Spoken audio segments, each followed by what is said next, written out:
Hello, and welcome to the stream. Today, I have one of my favorite people here with me who hasn't been here in a while. So big day, special day, welcoming my father and the star of our show. Here he is.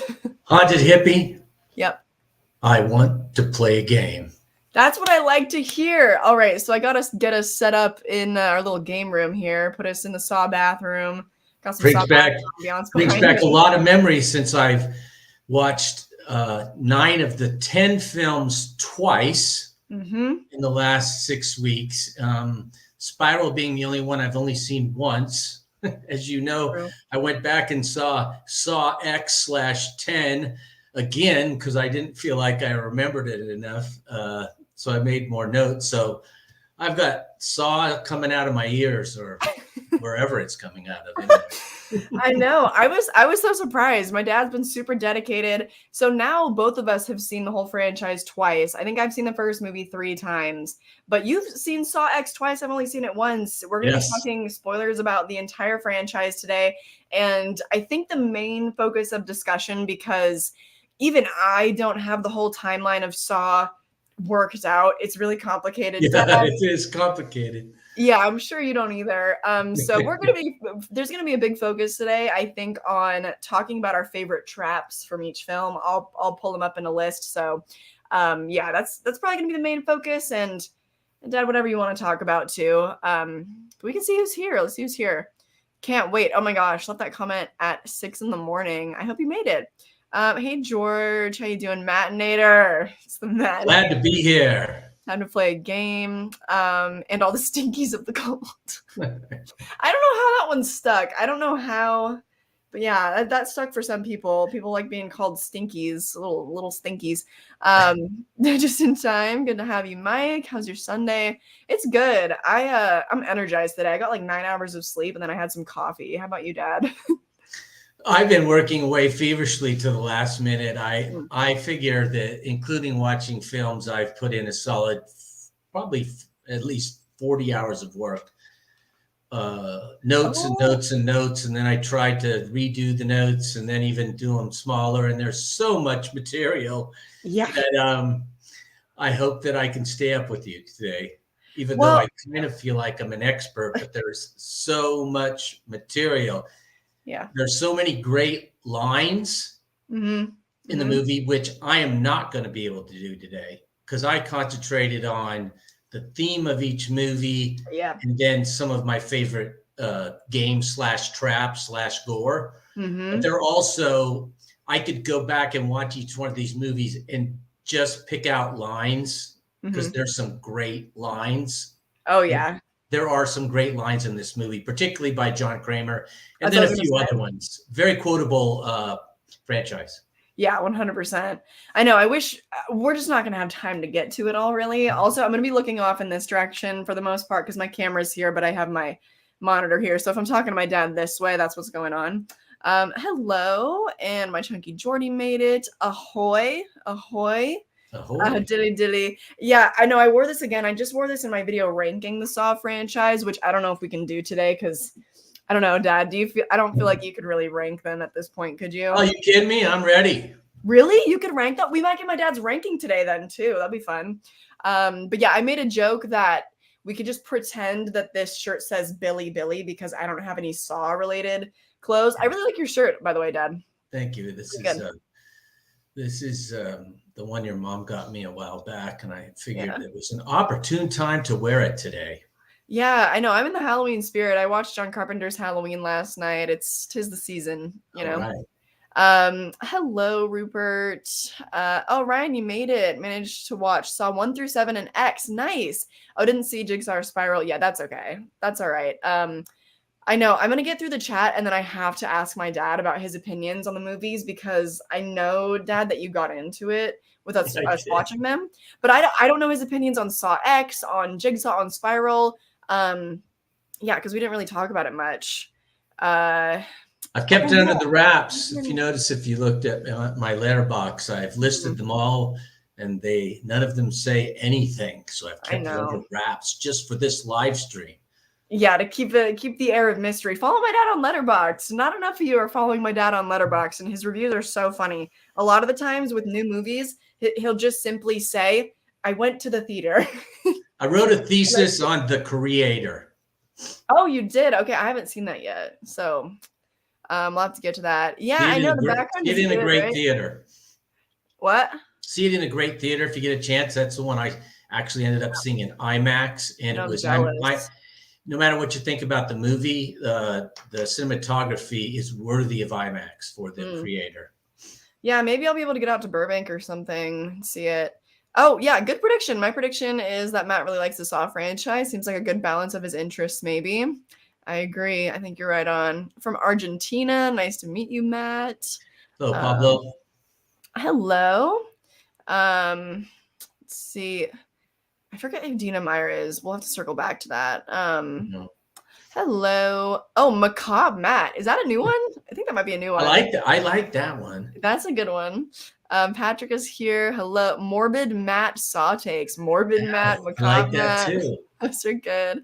Papa Matt, Hey, yeah. Anthony. Yeah, I got the regulars here. Oh, Corey made it. Good to have Corey. you.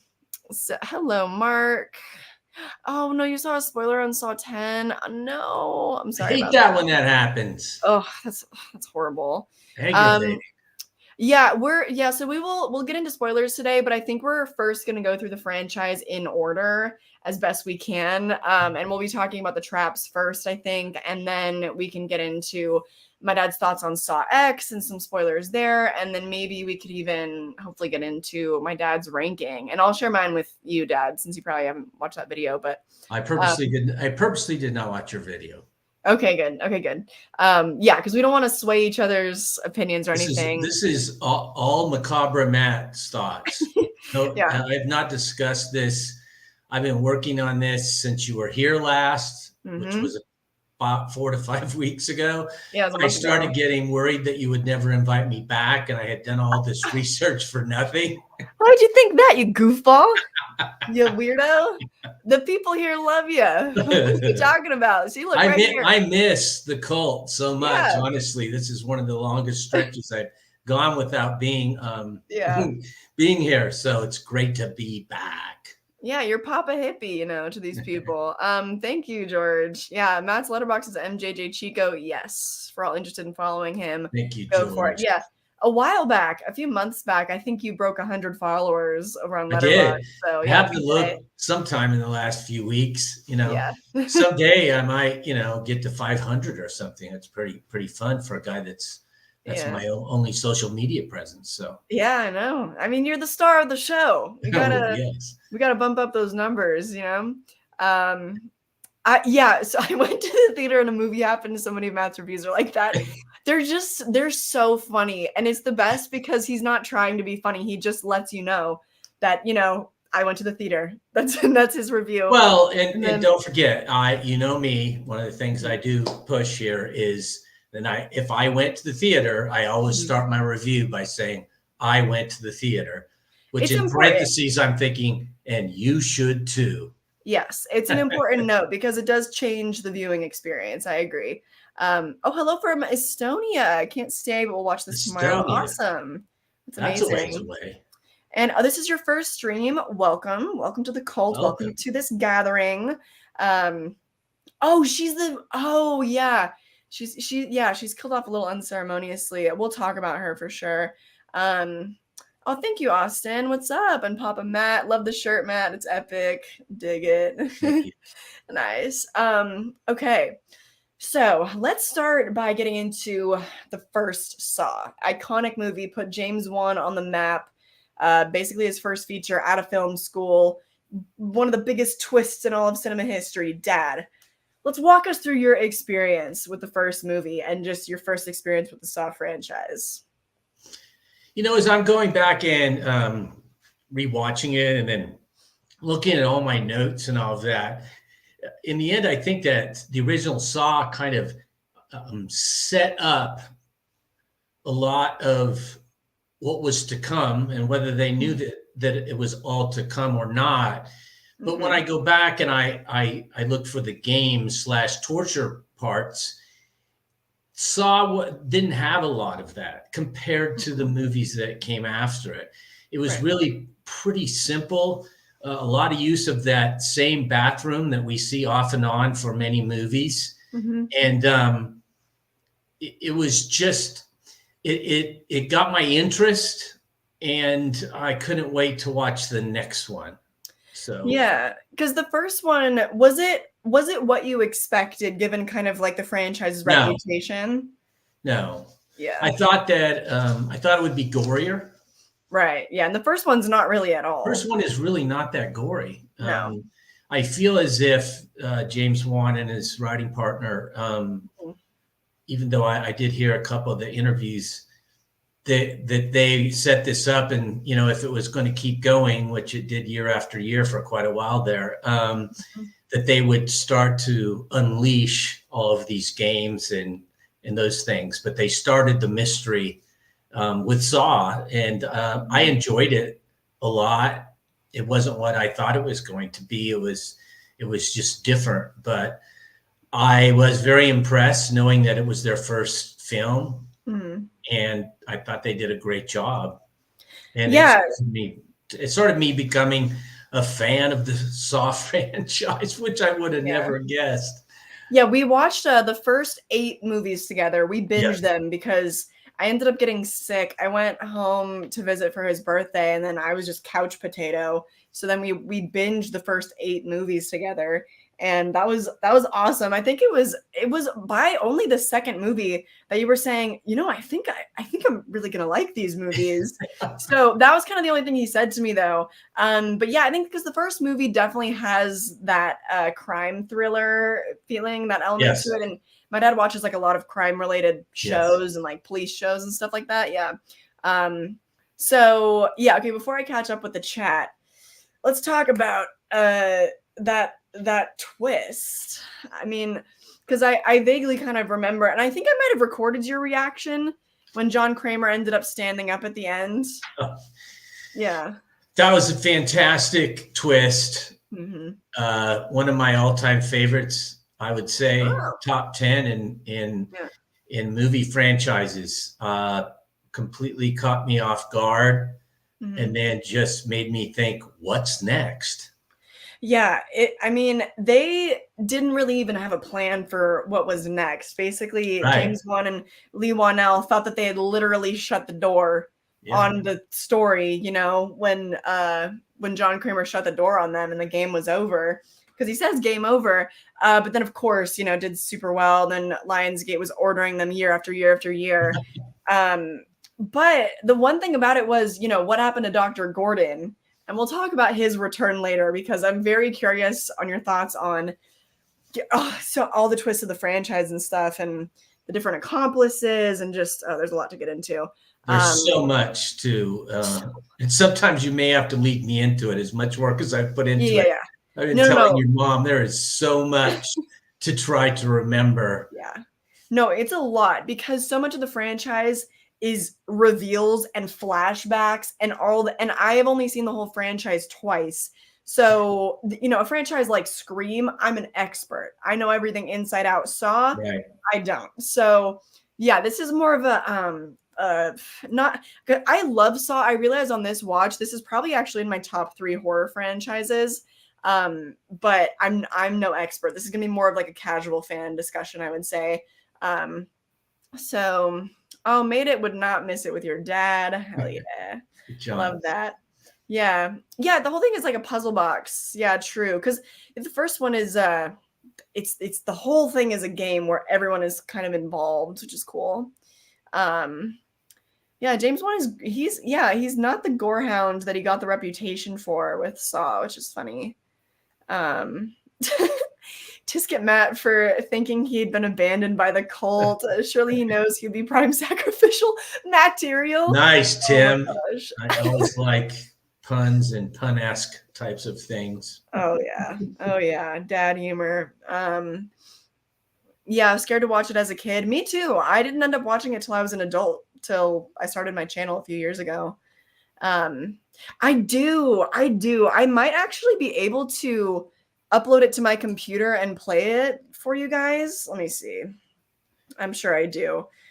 But The in the thing about meantime, the thing about Saw, while you're doing that, yeah.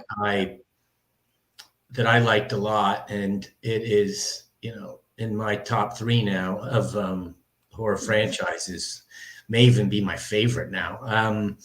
Is you have the traps and the games, and then you have the gore, and then you have who's helping John Kramer, Yep. and then you have flashbacks, and then there's usually 2 to 3 major, I guess, set pieces going on at the same time. So when you go back, like I have been trying to do, Scream was much easier for me to go back and break down. And what were there, 6 or 7 of them total? 6, yeah. This one, there are just so many things. And as I mentioned earlier, and the one-liners are fantastic from multiple players, Yeah. John Kramer says some great things that I will watch this franchise again, because I want to write down all of his one-liners, because he has some really good ones. Yeah, and you know what's funny about that too is this is a franchise that has a lot of comedy in it, especially with John Kramer's one-liners and just him as a character. It's like this really dark kind of humor. And there's a weird debate going on right now on Twitter where there's these people that are like, the subject matter is about cancer. Oh, you think cancer is funny? It's like, no, we don't think cancer is funny. Like, come on. Just, yeah, it's so... I think as well with Saw 10.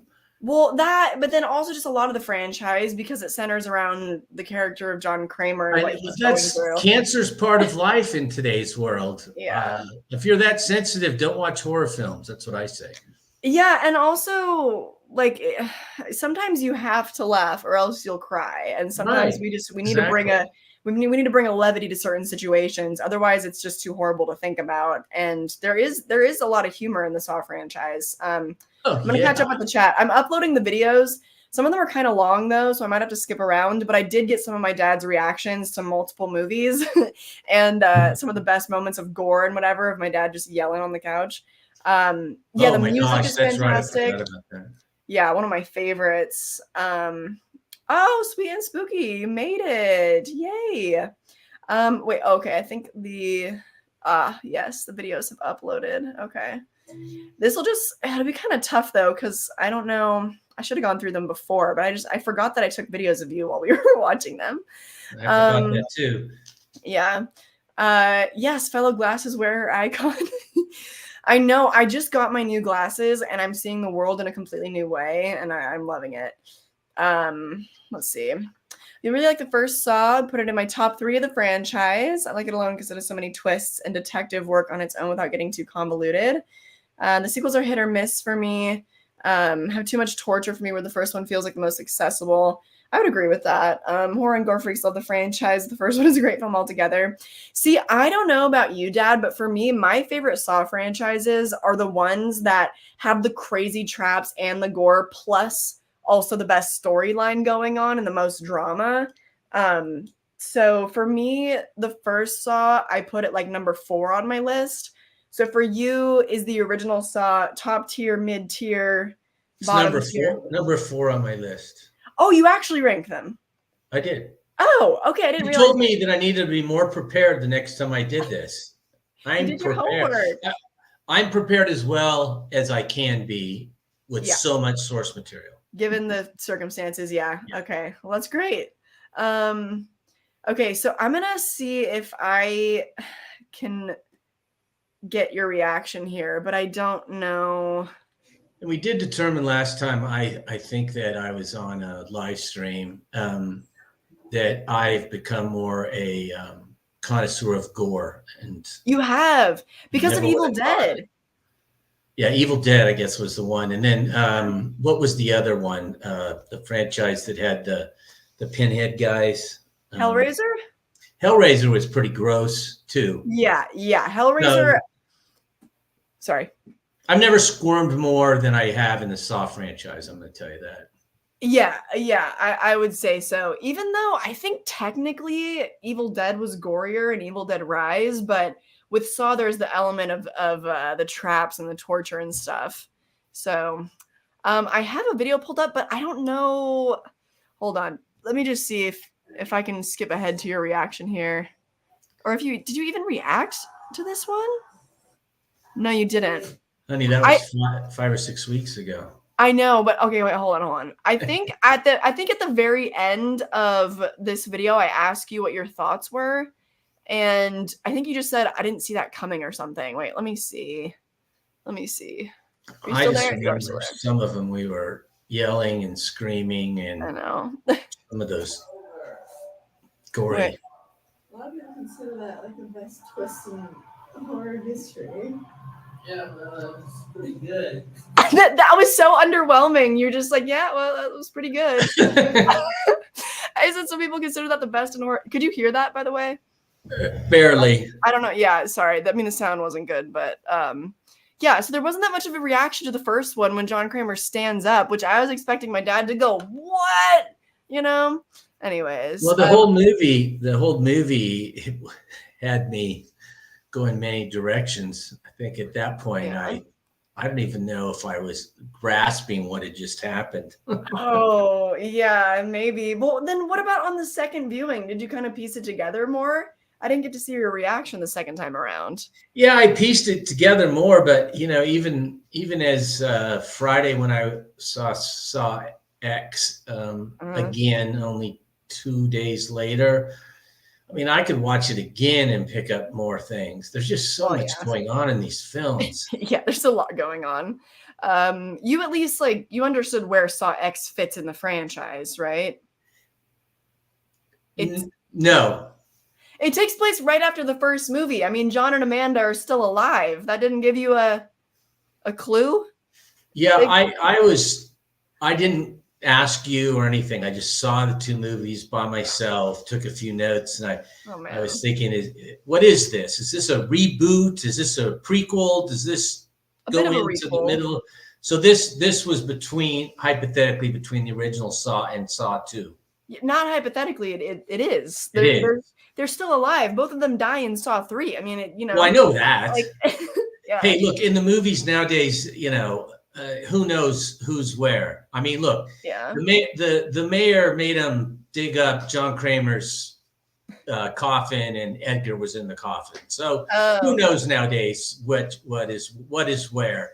I don't know. I mean, his head got sawed open in the third movie, so I know all of that. But anything is possible in movie land. Yeah. And plus, because it is that much longer, he looks a lot older. Yeah. I do, but he looks so much older. I was trying to figure out. So, well, for that actually worked really well for me because I was like, oh, he actually looks like he's. So, okay, the way I saw it was, okay, he looks the same age he did 20 years ago if he actually had cancer. Yeah, you know what I mean? I agree. He was pulling off a 61-year-old with stage 4 cancer, and in reality, he's 81. So, yeah, it really worked for me. Oh, yeah, Celise really likes your shirt. Celise is who I visited in New York, by the way, Dad. I know who that is. Fellow creator. Okay, good. Just making sure. I follow her on YouTube. Oh, you do? I do. Yeah. I haven't even seen the Collector movies, but apparently they're kind of similar to Saw. Unimpressed King. Yeah, a bit. Oh, thank you, Matt. You're a connoisseur of gore now. Yeah, that's great. I'm a recovering gore hound, and I'm never ready for the Pit of Needles in Saw 2. Were you? And is there a reaction video? I think I tried to get a reaction of that from my dad, but I can't remember what the next one is from. I have another 50-second clip that we can look at in a minute. But before we get to Saw 2 and the traps in Saw 2, let's go through all the traps in Saw 1. And I did not prepare myself to choose my favorite trap from each movie. I think eventually I'll do a tier list ranking all of them or something. But for today, I'll be kind of winging it. So first up, we have the bathroom trap, which is the main game, obviously. And then we've got, the razor wire maze, the guy that just gets all caught up in the barbed wire. Oh, the flammable jelly, the guy who's basically naked and he's covered in flammable jelly with the candle. Yeah. The reverse bear trap has become probably the most iconic of the franchise. The drill chair, right? Okay. He got out of that one. No, I thought he died. I thought that they couldn't save him in time. Remember the detective? No, he actually lived because the policeman shot both of the drills off. Oh, okay. And then out of nowhere, that's where Detective Tapp gets slashed across the neck. Oh, yeah. And then Detective Singh walks into the quadruple shotgun trap. Oh, that's the one I forgot. Yeah, I forgot that one. And then the Zepp has the slow acting poison in him. So is that all of them from? Yeah, that's all of them from the first Saw.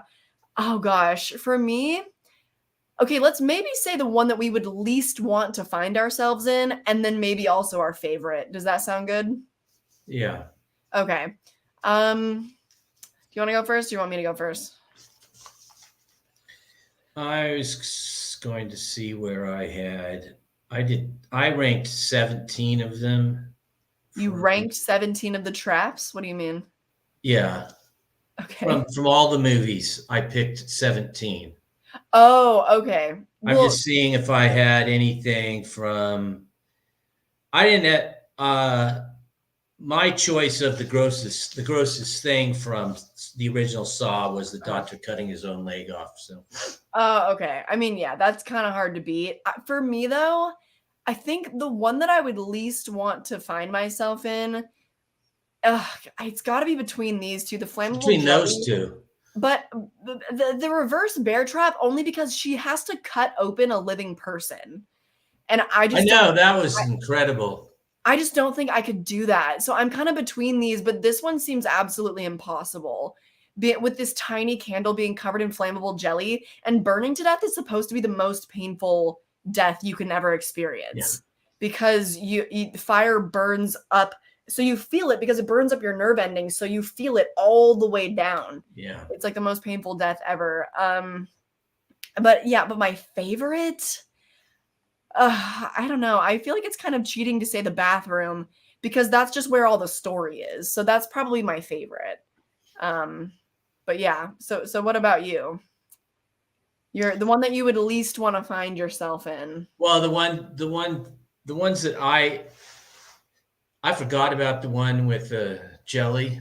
Oh yeah. I didn't put it in any of my notes for some reason. I mean, the reverse bear trap had me really freaking out. Yeah.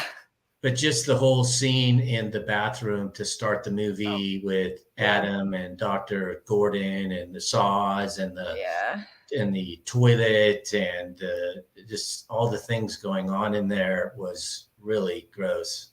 Yeah, I guess actually what I would least want to find myself wrapped up in, but I don't know. What would be easier, cutting off your own foot or cutting into another live human being? Like I don't know which is worse. I don't know which is worse. I don't know what is. I don't either. I don't know. We'll have really to shook me up when Amanda just started sawing into the guy. I know. But I mean, there's a reason why she became his accomplice. I mean, she just went for it, didn't she? Anyway, you're new to the channel, new to the cult, a new cult member. Whoop whoop.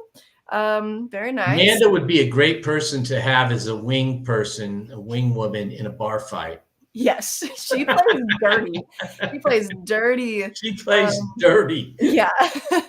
He does. I didn't even know. Let's see. Love Amanda's trap from part 1. You like the reverse bear trap. Yeah. I know he does. He really commits. He's gotten really good about that. Anyone else that watches 8 Saws twice in a month, I'd be worried he was inching towards serial killer. No, he's just, just the memory thing. We need to watch Cube together. Cube is similar. It's a movie from the 90s that I feel like definitely might have inspired Saw a bit. You think the funniest trap is the guy covered in jelly with the candle? Didn't he just skip work? I forget what the reasoning was for him being in the trap. I don't know why. I feel like he did something weird. I have to look here. Oh, hello, Mark. There is flammable stuff on your skin. Yeah. Revenge. Then he burns up. Yeah. Wait. Okay. Oh, huh. He has to find the combination among hundreds of numbers written all over the walls. Damn, it doesn't say the reason why he's in there. It just explains the trap. Yeah, in my notes, I never figured out where Mark came from. He has a reason, but he's not really a huge part of the story. No, he's not. Yeah, but anyway, Anthony says I could cut someone open. It's them or me. It's gonna be them. Ruthless. I just feel like you can't know unless you're in that situation, and I don't know. I don't feel like I'm super tough when it comes to pain, and I don't know. Could I cut someone open more easily than I could cut my own foot off? I don't know. I don't know. These are the type of questions that Saw makes you ask. And that's crazy. And that's why I love it so much, because there's never a clear-cut answer. There's just so much room for thought and debate. I'd hate to find myself in the jelly trap because it seems inescapable. My favorite would be a tie between the barbed wire and the reverse bear trap. The latter shows how Amanda became Amanda. Yeah, and you can escape. That's true. She's like one of the only people that escapes. Let's see. If I saw gore in real life, I'd get so sick. Yeah, that's actually. I kept wondering that watching this movie when the police were walking up to these scenes and all that. Yeah. Could I get myself to a point in life where I wouldn't just want to throw up during this? I don't think I could. I'm really squeamish. I was in like 5th grade or something, and I passed out at my blood test, and I still get really lightheaded when that happens. So actually, would I survive any of these? Probably not. Probably not. So yeah, I guess we don't have a definitive answer here, but I feel like that's just how it's going to be. We'll probably have to move on to Saw 2, which I will say that it's kind of where I feel like the franchise really found its stride, because I love the first Saw. But for me, like I said, my favorite Saw movies are the ones where it's like groups of people in really grand, big traps, and they're all part of the same story. So I love Saw 2. I put that at number 3 in my ranking. So, Dad, I had a number 2. Yeah, in my rankings. Oh, okay. Big fan of Saw 2 over here. Yeah, I love the concept of the people in the gas house, as I was calling it, all being there because they had been treated poorly by Detective Eric Matthews, Donnie Wahlberg's brother, and that his son was in. That was just a great story. Yeah, I agree. That was the whole thing, them catching John and then John playing them and then going through the house and all the things that are going on in the house. And then, of course, all of a sudden, here's Amanda, So I really appreciated Saw 2. Yeah, so, gosh, we didn't even really talk about all of the twists in the first Saw. But I feel like if we linger too much on each movie, we'll just end up being here for like 4 hours, because we've already been live for 34 minutes and we're just now getting to the second Saw. So, I'm going to move on to the twists of Saw 2. So let's see. We've got the fact that okay. Let me just start by saying my favorite twist, I think, of Saw 2 is a little bit of a toss-up between the very ending when his son is revealed to be in the safe. I thought that was brilliant. That was great. The fact that wasn't happening in real time, that knocked my socks off. And then it's also kind of a toss-up between that and when you realize that everyone in the house is someone that his father had wrongfully locked up. Because then that takes the tension and like the dire circumstance from, here to here. In like it ratchets it up, and then when the meanest of all the guys realizes the combinations are in the back of people's necks, then it's just going bonkers. Yeah. So I don't know. Could you say and also when you realize that Amanda is an accomplice, she's there, working with John. All of a sudden she's in there saying all these things, then finally says, well, I was in a trap and I got out of it. And then you really wonder what in the world is going on here. Yeah, and you find out that she's an accomplice. She, you know, willingly went in the trap to be a part of it, essentially, and is working with Jigsaw. And oh my gosh, she's the best accomplice by a mile, but we'll get there when we get there. So yeah, do you have could you even pinpoint a favorite moment, a favorite twist in Saw 2? Because there's just so much going on. No, you've really mentioned the top two things. So Yeah, I know. the hints that John Kramer gave, that the few things he said, that when they find him in the safe at the end, like a magic trick, Yeah. was so good. And then when all of a sudden they realize that first Jigsaw tells Eric Matthews what the deal is, who these people are first.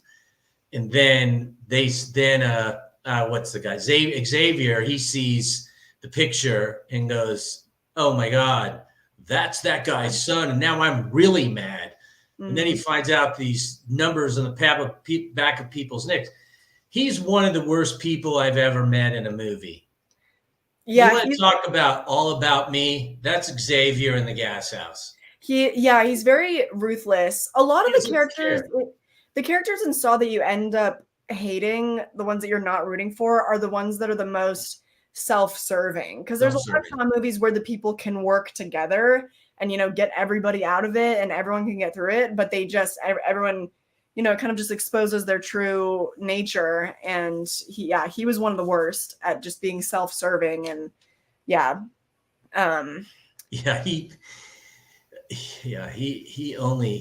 was really, really a bad person. So I wouldn't have wanted to be with him in one of the traps throughout these movies, because some of these movies, obviously John's teaching people lessons. And one of the movies at the end, they go, you know what? They wanted us all to work together. And here we've been killing each other. They wanted us to work together. There's many examples of that throughout this franchise. And Xavier, he was the opposite. Xavier did not care. He wanted to live no matter what. You know, I mean, when he shoves Amanda into the vat of needles, and we got to talk about that. When he clubs the other convict in the back of the head with the studded thing, and just kills him. And then for a gross moment that I wrote down was him cutting the skin off the back of his neck. I still can't watch that. That was really gross. Yeah, I was looking away and then back and away and back as he's cutting off the back of his neck, as that woman is watching him do it, and she can't believe he's really doing it. I know. I can't remember. Amanda, or was that the one other woman? I think it was another woman that was still one of the last. No, because I think that was at the very end when things were really dire, and it was just Amanda and the kid and him left, right? And she was like, "Well, what if I don't tell you the number on the?" Oh, that's what it was. Yeah, and I think I can't remember if I got your reaction when he was cutting his neck skin, or if it was during the needle pit scene. But that was so gross. I'm pretty sure that this video is from Saw 2. Let's see. Oh yeah, I'm covering my face. I can't handle it. I don't remember. No, I don't think this was Saw 2. Keep covering. You can't even look. Your mom couldn't believe we were watching all those movies every time she walked through. What are you guys watching? I know. You're taking your notes and covering your face, and I don't know if you reacted to anything, but yeah, that must not have been the neck cutting scene, but that was something. I think that was from Saw 2. Yeah. So I was trying to get your reaction, but yeah, so I guess I didn't get your reaction to the needle pit scene. But I'm going to catch up with the chat, and then we can start getting into the traps, because the needle pit scene is iconic. It's iconic. Let's see. Yeah, Saw 2 is where the series found its identity. I think the sequels are more influenced by that than the original. I would agree. And Dad, I was wondering your thoughts. If I agree with that. What your expectation of Saw 2 was after having seen the first one. And did it meet that expectation? Or because I felt like you were kind of surprised by it and by the quality of it, because you seem to like Saw 2 a lot, obviously. I did. Yeah. I like the whole idea of, I want to play a game. And then I saw, okay, where can this go? Mhm. by that time, obviously, I knew there were multiple movies because you told me, and I was going to watch as many of as I could. So I said, "Oh, this is going to. Who knows where this is going to go with these different games?" Yeah, They had to have so much fun, while they're working on the screenplays and trying to figure out what these games were going to be. I couldn't wait when I went to see Saw 10 the other night, and thinking, okay, they've had a bunch of time. What are the games going to be like this time? Or, how are they going to handle it? So yeah. So that movie made me say, I think I even said to you, I'm going to just keep watching these. And now right. it's probably my favorite franchise so far. I was gonna ask because you ended up loving Scream too, and it's really interesting how much our tastes have ended up aligning, and how you didn't necessarily fall for Halloween and Friday the 13th stuff that's more from your era, but you actually, you really liked Scream and ended up really, really liking Saw. But I just think these are, Saw is deeper and more interesting. Scream is interesting too. It's just not a simple, hey, let's go to the lake and kill everybody. Yeah, and be scared and all that. From Saw 2, I did pick out of my 17. I picked 3 things. I picked Amanda going in with the syringes, the guy burning to death, trying to get the syringes, and then he gets his head and his neck part way out, and then the rest, while he's burning. And I guess that's it. Those were my 2 from Saw 2. Okay. Well, I'll go through the list and then we can go through all of them. But how do you feel about this? Saw 2 and all of Detective Matthews' story did the corrupt cop story way better than Spiral. Donnie Wahlberg did fantastic in the role. I would agree only because I like the execution of the story of Saw 2 a lot more than Spiral. But what do you think, Dad? As far as Spiral to me is just such an outlier. Yeah, I agree. Because it in many ways it was like the type of movies or streaming shows or old school TV shows that I could walk with some gore put in. Mm-hmm. So, I understand what they're saying in that regard, but I really enjoyed Spiral. Oh, because it was a different, but to me it's those other 9 and it's Spiral. Yeah. Spiral was the kind of movie I would go to. Samuel L. Jackson's in it. Chris Tucker's in it. Chris Rock. Chris Rock, excuse me. Yeah. It was a cop show, which I watch a lot of that kind of thing with some gore thrown in. So yeah, I think just their point is that the themes, because both of them went for the corrupt cop thing of like exposing these individual police departments and like the layers of corruption in them and stuff. I just think the execution of the Saw 2 story is a lot better. Plus it has the whole house trap and everything. I just think there's a lot more going for Saw 2. But yeah, we'll get to Spiral. Of course, that theme carries on, throughout these different movies as far as corruptness within the law enforcement community and how much power they can have and right that kind of thing. So yeah. Oh, thank you. Saw 2 is number 1 in my ranking. I'm always impressed with the cast. This movie always reminds me of when Frankie G was a big deal. Traps are mostly awesome. My only negative is Amanda was obvious. Oh, really? It wasn't for me the first time around. I really did not expect that she was an accomplice in the game. I had no idea because I didn't either. Yeah, because just in the first movie, she just seemed like such a victim. She seemed so traumatized on the other end of surviving her trap that I didn't expect that at all. So yeah, I think it makes us all cringe with the needle pit. It's just so iconic. Okay. Oh, favorite twist. Here we go. The reveal of the criminal's history with Matthews. Yep. And the reveal of Amanda. Yep. The former makes it more tense and the latter is compelling on seeing how surviving a trap can affect you to the point of allying with your capture and doing his bidding. Kind of gives you a complex of power, but the needles is my favorite trap. Probably the whole franchise. I can't do needles Yeah, same. It's really, it doesn't get better on a rewatch either. But yeah, let's go through the traps here. All the Saw 2 traps. There's definitely a little more in this one. Oh, the death mask is the one at the very opening. Yeah, the key is in his face. He has and to he can't do it. He can't. It's in his eye, and he cannot do it. That one is really gross. That one's really gross. And then he tries and he tries and he tries, and then finally it goes off, and it's all spiked and just encases his head. That's gross. Yeah, that one is nasty. Anything, cutting into your eye and all that is gross. There's the one on the staircase. That one's not super memorable for me. The nerve gas house, obviously amazing. Yeah. I feel like I'm always going to be biased with these because this is where the main story takes place. You know what I mean? That's the big trap of the movie. The antidote safe room. Let's see. Wait, there's 7 prisoners. Wait, what's the difference with that? I guess this is just the whole trap, and then we're talking about the little traps within the big house trap. The eye hole, I love that one. Shot in the eye. The furnace is intense. The needle pit, of course. Oh, the razor box. That one's kind of brutal. And Eric's test. Oh, this one's hard. I feel like the traps in Saw 2, I mean, some of them are just gross, but a lot of them, it's like, I don't know, the nerve gas house and Eric's trap, it's a lot more centered on the psychological element of it.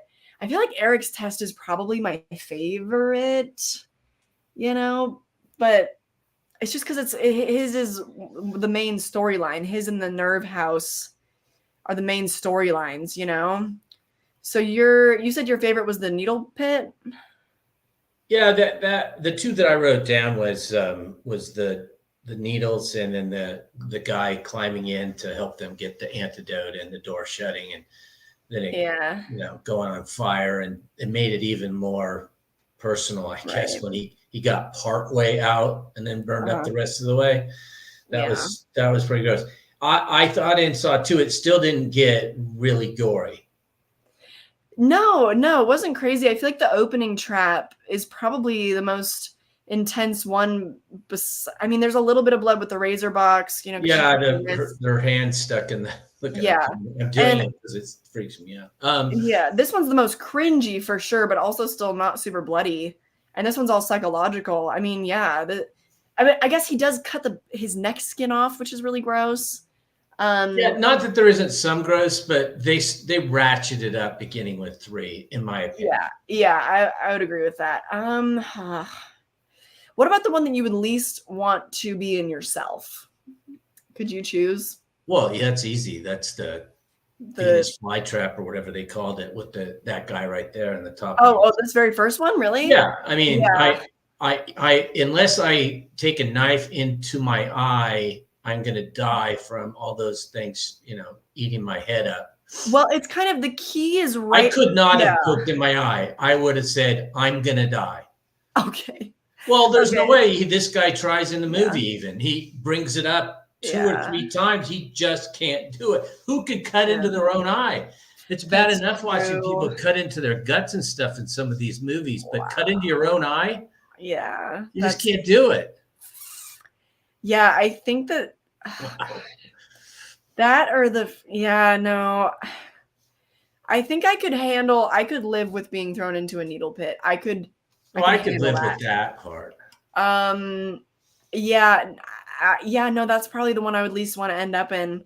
I think the nerve. You burned alive with your head outside, so that one's pretty brutal too. Yeah, that one's brutal too. Like I said, I mean, burning to death in any type of way, not ideal. But I guess we have the same answer there. Let's see. Let's see. Is Matt single asking for my mom? Happily married 30. Coming up on 39 years in February. 39 in February. Coming up on 39 years, everybody. Wow. Yes. Yeah. Oh, hey, Micadelic made it. Happy Sunday. Happy Saw Day. Yeah. Mm-hmm. Happy Saw Day. I'd hate to find myself in the eye trap, with the key in my head. That one was iconic just because I heard about that scene before I ever watched the movies, and it's spoofed in Scary Movie 4. Oh, I forgot about that.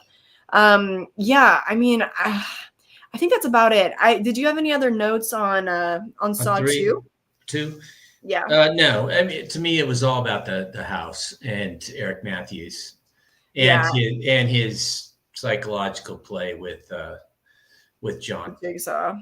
Yeah, that, oh gosh, it gets so intense. Like, because at first, I remember the first time I watched it, I was kind of rooting for him to be beating up Jigsaw because, he's doing all this horrible stuff. But then, once you realize the scenario and whatever, then, I don't know. He's an easy character to end up hating. And then after having watched the franchise, becoming more of a John Kramer sympathizer, I'm like, I'm rooting against that guy. I'm rooting against the cop. I know that's the crazy thing about this. Yeah. Oh man, it reminds me a little bit of the Hannibal that we watched, the streaming Hannibal, I guess it was. The TV show? Yeah, it just that Yeah. I'm kind of in a weird way rooting for a cannibal.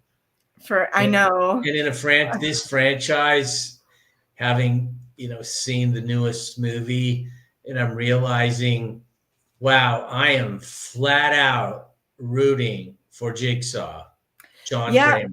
That ended up happening for me too. You're not alone there. I know. Yeah. Oh, this is a good point, actually. The needles could skewer a lot of sensitive areas. That's true. Pain would be crazy and watch your eyes. Yeah, that's true. I guess I was thinking maybe it would be a little bit more like acupuncture. I was like, how bad really could needles, but it could hurt pretty bad. It could hurt pretty bad, I guess. It's bad, but when we're talking about this franchise, I know it's one of the more famous. Yeah. When people talk about it, and I did put it on my list of 17 that I picked, but bottom line, compared to most of the other ones, throw me in the needle pit. Yeah. Just in comparison, if you put that in a different movie, it'd be so intense, like, top, craziest moment, whatever. But in Saw, relatively, yeah, I would rather do that than cut into my own eyeball. 100%. I mean, when Xavier pushed Amanda in, I was very taken aback. And that is such an intense moment. Intense scene. Yeah. And he also feels no remorse after doing it, which is even crazier, because I was thinking he does it and then I'm like, oh, maybe, heat of the moment thing, he's going to be really apologetic and be helping to pull her out and whatever. But he's like, no, because he's like, she's had enough. And he's like, no, it hasn't been enough. Blah, blah, blah. And like, he's still just so intense and would just leave her in that pit, honestly. Xavier doesn't even know how to spell remorse, let alone feel it, believe me. He's one of the just meanest, baddest characters I've ever seen in a movie. I mean, he had no feeling for anybody except he wanted the heck out of there. That was it. Exactly. Exactly. Sure glad when he got killed. I mean, but think about how many people that, maybe even people we know, that if their brain was really intoxicated with nerve gas, how much impulse control they would lose as a survival mechanism. You never know, which is another thing that Saw makes you think about. Like, it's pretty crazy. But yeah, especially if the needles are dirty, Infection City. Ugh, yeah. Oh, they were dirty. Oh my God.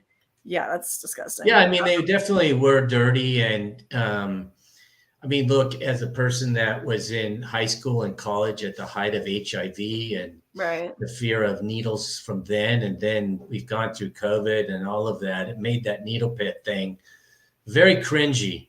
Yes, it's still, I mean, there's just things that never really get old with this franchise that you never really get desensitized to, and that is definitely one of those. That's an iconic, definitely, in my opinion, an iconic scene. Definitely. Okay, I think we've kind of, do you have any other notes on Saw 2? I think I want to. No, go ahead. Okay. Because we've been streaming almost an hour. We've covered the first 2 movies. Get a move on here. So Saw 3. Okay. Yeah, lots of moving parts in this one, because I think that much like Saw 2, the story between Jigsaw, Amanda, their situation is equally as important as all the themes and the story going on with the people in the traps, or rather the person going through the trap. And his theme about revenge and forgiveness, that's going on, while we have the big twist with Amanda, who has fundamentally misunderstood the purpose of the traps, and she's going through her own personal test, and John's head is getting cut open and everything. Your first impressions on Saw 3, if you can remember. Well, yeah, I mean, what I made notes about each one of these just so I could kind of remember. And to me, this was the Lynn and Jeff with the dead son, John's brain surgery, demise of Amanda, introduction of Detective Hoffman. Carrie gets torn apart in one of the grossest scenes in the franchise, in my particular opinion. Okay. And the FBI gets involved. Yes, true. There's the traps in this one definitely, I think, are ramped up. Where I'm telling you that they ramp it up in the gore. Yeah, I'm saying, because the first two, I mean, in Saw 2, they're ramping it up a bit, but it's still a lot more psychological, I would say, because there's the element of a man trying to save his son and that whole situation. And this one has both the psychological element of grief and, all of that they've ramped up the traps a lot more. So, yeah, so for me, Saw 3, I don't know if it's because I can't remember where I ranked it the first time that I watched the franchise, but this time around, I think that I ranked it at number 6. I'm pretty sure I ranked it at number 6. Let me just double check on that. But yeah, so for you, what was kind of your overall opinion, ranking, rating, star rating? Well, I ranked it 3. Oh, okay. Because the whole idea of vengeance. And what that father's going through. Right. It's something I've actually thought of in my life. Yeah, because I was going to say, you're a parent and I'm not. What would I do if something like that happened to, my wife or my kids? So we have that going, and then all of a sudden they throw grabbing this Lynn and then having her do this very, very, very gross surgery. Yeah. First cutting off his skull and then into his brain. I was very squeamish in that part, I will admit. But then, early on when Carrie gets her ribs torn out, that one, I think I put that one, that's number 3 on my list. Okay. She's trying to get her hand in, it's melting, and they rip her ribs out. Yeah. That's number 3 for me in the grossness part of it. Yeah. And then in the end, how they finish it. Where John is dropping his normal subtle hints. Yeah. And he's telling Amanda in his own way, Amanda, don't do what you're doing, in his own way. Yeah, something right. bad is going to really happen. And it's foreshadowed by him telling Perez, the FBI, that your partner is going to end up. No, that was in a different one. But the fact that Peter Strom shoots Lynn, right? Or does she? No. Who ends up shooting Amanda? Oh God, now you're mixing me up. I think it's Peter Strom or it's Jeffrey. Peter Strom or Jeffrey. Or is it Hoffman? I don't remember now. Now I'm mixing No, it's not Hoffman. Okay. Definitely not Hoffman. Because it was all this stuff was going on, and I feel like Peter Strom was just going through there, and then he ended up shooting. Strom is not. Wait. He's introduced in 3. He is? Yes. Wait. Hold on. I know that. Peter Strom and Agent Lindsay Perez. I made the notes of it in 3. Oh, right. Because and then the movie starts with them finding, Amanda, and the FBI shows up, and Amanda's ribs are on chains all over the room. I mean, it was so gross. Yeah. Oh, no. It says Strom is in Saw 4, 5, and 6. He's not in the 3rd one. Yeah. No, I think you're mixed up, because then also his partner. Yeah, we're a little mixed up here. Let me just ending of Saw 3. Let's just look this up. Okay. Despite John's warnings that her life depended on Lynn, Amanda shoots her in the back just as Jeff enters the room. It's revealed that Lynn and Jeff are husband and wife, unknown to Amanda. Therefore, Jeff fatally shoots her with a gun he found earlier during his game. Right. So Jeff shoots Amanda. It was Jeff that shoots. And then her thing goes off and half of her head is blown off that we see once, and then we see again, which is very gross, Lynn's head. Yes, we do. We see it twice. Yeah. So how did we get here? You were just talking about your initial reaction to the movie or your favorite moments or something? No, I was telling what so the FBI is not right, but that is where they find Carrie from the FBI with the ribs. Yeah. And that is Jeff's whole journey from the woman frozen like a popsicle, etc. Yeah. And then he starts changing how he feels about it. And then, and John is hinting to Amanda, don't do that. Amanda, Lynn's life depends on your life. And so that ending, another great twist by these writers. I know.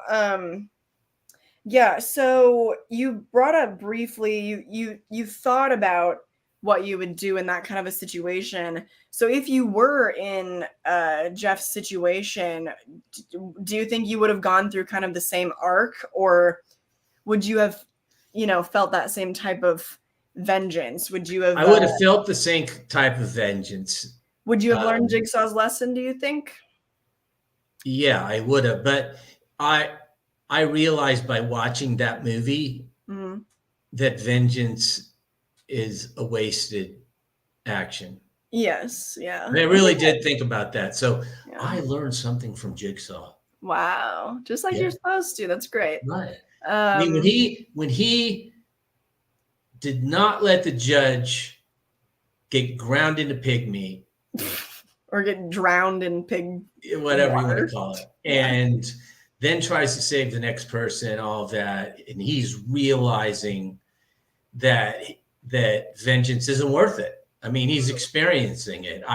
This was a message movie in some way to me, because so many people would say, wow, if this happened to somebody that I loved, or even to themselves, they want vengeance. And I've always been like that. And I've realized that's a bad personality trait, and I'm working on it. Of course, I wouldn't go to the extremes that they go to like this, but still, I thought this movie was interesting because it really does change near the end, but then Jigsaw wins in the end, kind of, or the whole concept of Saw ends at the end. You're going, oh no, don't shoot her, and then they're gonna be back together again, and that guy at the beginning, I couldn't quite tell if that was her husband. And then it took me a long ways into the movie to realize that Jeffrey's her husband, and then she must have been having an affair with the guy at the beginning sequence. It's a big reveal, Yeah, so I mean, it was just another good one. I mean, I really liked it a lot. Yeah, no, I still really like Saw 3, but it's tough for me to forgive it for killing off Amanda, because she could have carried the franchise, and they painted themselves into a really a special little corner, just having to rely on Hoffman to be the last accomplice. But anyway, the relationship between John and Amanda is fascinating. They have commentary on the DVD. That's good to know. Your favorite trap, the one I'd hate to be in, would be the arm and leg gear twisting machine. Yeah, that one's right. So I have that as one of my. I have the rack, what I call that one. I have that as number 2. I have Carrie with the rib, I said earlier, as number 3. That one really grossed me out for some reason. When it just ripped her ribs wide open. It's brutal.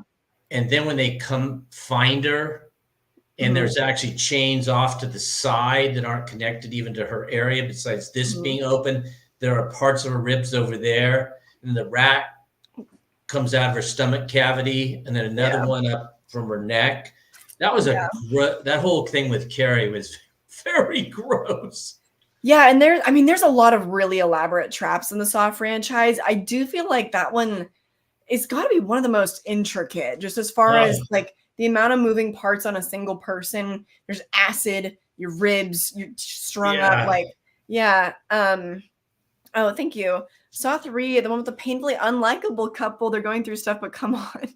Also, this is where the series should have ended. Favorite trap is Carrie's rib harness and acid key. I don't know. Neumeister and I agree on that one.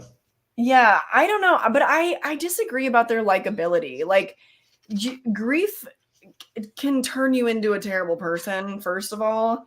And I mean, yeah, when you're, I think my dad and I can both speak to this, but like during depressive episodes, sometimes there's a dissociation factor where you feel almost like an outsider kind of observing yourself and you wish you could be acting differently, but it's like not really a choice. So I don't know. I really empathize with them. I mean, they lost a child that was hit by a car, like a young child. I mean, that's a grief that I'm hoping I will never, ever know, because it's just so intense. I can't call them unlikable. I don't know. Dad, how do you feel? Well, that's one of those things. One of my best friends lost his son at 17. And I had a cousin that passed away at 5 from leukemia. It's something that I can sympathize, but I can't empathize with. It's just beyond well, no, but I mean, how could I even understand the pain? Right. So I was asking, did you find them unlikable, or, were you just? I was rooting for when Jeffrey realized at the judge's deal with the pig vat, and then trying to save Timothy at the what did I just call it? The rack, where it eventually twists his head off and his arms off and his legs off. At that point, he's realizing this vengeance wasn't worth it. And then he heard Lynn's voice at the end, and I think I never felt anything for Lynn. She just wasn't that likable for me. But Jeffrey, I felt like he switched. Yeah, you also don't, because for the most part, you don't know that they're husband and wife. You don't know that she has also lost a child, right? For majority of the movie. So it's a little bit easier to feel like she's unlikable. I could see that. Yeah, you think she's a pill popper with depression problems and needs to get counseling. Yeah, and she seems like someone who's maybe not taking charge of her mental well-being and is being challenges that she has. Yeah, which I can relate to. I have my own, and you have to be proactive. And I was frustrated by her in that scene in the ER where she's just sitting in her locker, and they had to call her out, and I don't know. Right. But I still want to go back and say that scene of her doing the brain surgery on John Kramer. So by this point, I know John Kramer. I get into these movies and shows and all of that. I feel like I know him, so that made it even more gross that she's cutting that out, and then she's cutting this out, and that was wow. I know, and I wish that I had gotten your reaction. I realized I don't think I recorded any of your reactions again until like Saw 5. I'm pretty sure, which is a bummer, because I wish that I got your reaction to the beginning of Saw 4 where they're cutting open John Kramer, because the autopsy thing, my God, the autopsy scene. You had a lot of trouble with that one. Whoa. Yeah. Willmeister says, well, I agree with Matt. Vengeance is a wasted action. However, Jigsaw and his copycats got a lot done in the franchise in the name of vengeance. That's true in a couple movies, actually. Yeah, that's very true. In like Saw 6 and Saw X. Absolutely. But we haven't even gone through all the traps yet. So let's do that really quickly. All the traps in Saw 3. We will pick, I guess, our favorites and then the ones we would least want to end up in. The classroom trap where he is full of hooks in his skin. He's got to pull them all out. The angel trap, which we've talked about a lot already. The shotgun collar that Lynn is wearing. Jeff's trial, which is, I don't know why they count these as traps when this is just kind of like the overall story, the freezer room. Yeah. The pig vat. This is a lot of people's favorites, which, by the way, in the chat, let us know. You gotta play this with us, play the game with us. And then, the rack. That one. Wow. He's all twisted up. Jeff, and then these aren't really traps, but they're just the tests. They include the tests. So Amanda's test and Jeff's final test. So the one that you would least want to end up in, Dad. Did you say the angel trap already? Did you say that? No, the one that I would least want to be in was the rack. Oh, okay. That Timothy was in. I mean, can you imagine having all of those, your arms and your legs and your head and your shoulders all twisted off? Yeah, no, they were doing it it was very slow. So, he was feeling, and they show a bone come out of the skin on an arm, and that one, and his face is stuck, so he just has to look. Yeah, I thought that was really I agree. Yeah, I agree. That one's probably the most brutal because you could feel just all the pressure on every single bone until they finally just give out and snap. But for a lot of people, their answer of their favorite trap, so maybe not the one they would least want to end up in, is the pig vat. Which I get that because it's the most disgusting. It's maybe the most innovative, I think, of this movie, at least. I mean, just because how disgusting is that? Just being covered with pig guts. I mean, that was disgusting. Yeah. So, but as far as my favorite, it's hard to say because I'm like, what constitutes my favorite Saw trap? They're so disgusting and awful. I guess I would have to say the pig vat, though. It's kind of a basic choice, but it's just the most like horrendous, nastiest. And also, I think psychologically one of the most interesting moments because Jeff has to burn up all of his son's items that he's been holding on to and that have been that token of his grief that he just can't let go of. Yeah. So psychologically, I thought that was a really interesting moment. Would you be able to burn up all my belongings and all my toys if I save somebody's life? Yeah. Save somebody's life. Yeah. Yeah, it's pretty nuts. Let's see what the chat says. I'll be back. All right, see you in a bit. Yeah, the hooks trap is very Hellraiser. That's true. Yeah. And that one, I think, out of the entire movie, I think that one might make me the most squeamish. It's very underrated, I think. I think so, because having to pull hooks out of, and the hooks are, in his jaw, like in his hands between like the tendons and the webbing of his fingers. Like, I think that one's kind of underrated because that just, that one really gets me. That one gets me. Yeah, the lobotomy. Oh yeah, that wasn't included as a trap, but I mean, still a pretty gnarly moment. The autopsy of John Kramer, the most intense scenes I've ever tried to get through. It makes me cringe. Oh, Ryan, I agree with you on that. That whole thing was so gross. I mean, I've watched all these autopsies on different kinds of shows and, knowing that I could never hack it, but this seems so realistic. Yeah. It was just.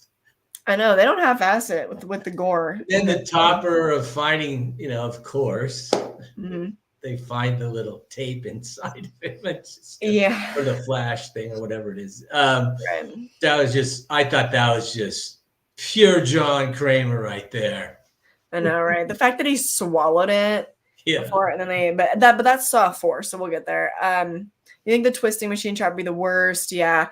I don't know. I also get really squeamish with the acid because I'm thinking, because that's burning her up. I don't know. A lot of like burning and skin stuff really gets to me too. Me too, but there's some acid stuff coming up in the franchise that make her hand thing in the acid not that big of a deal. Yeah, we'll get there. We'll get there.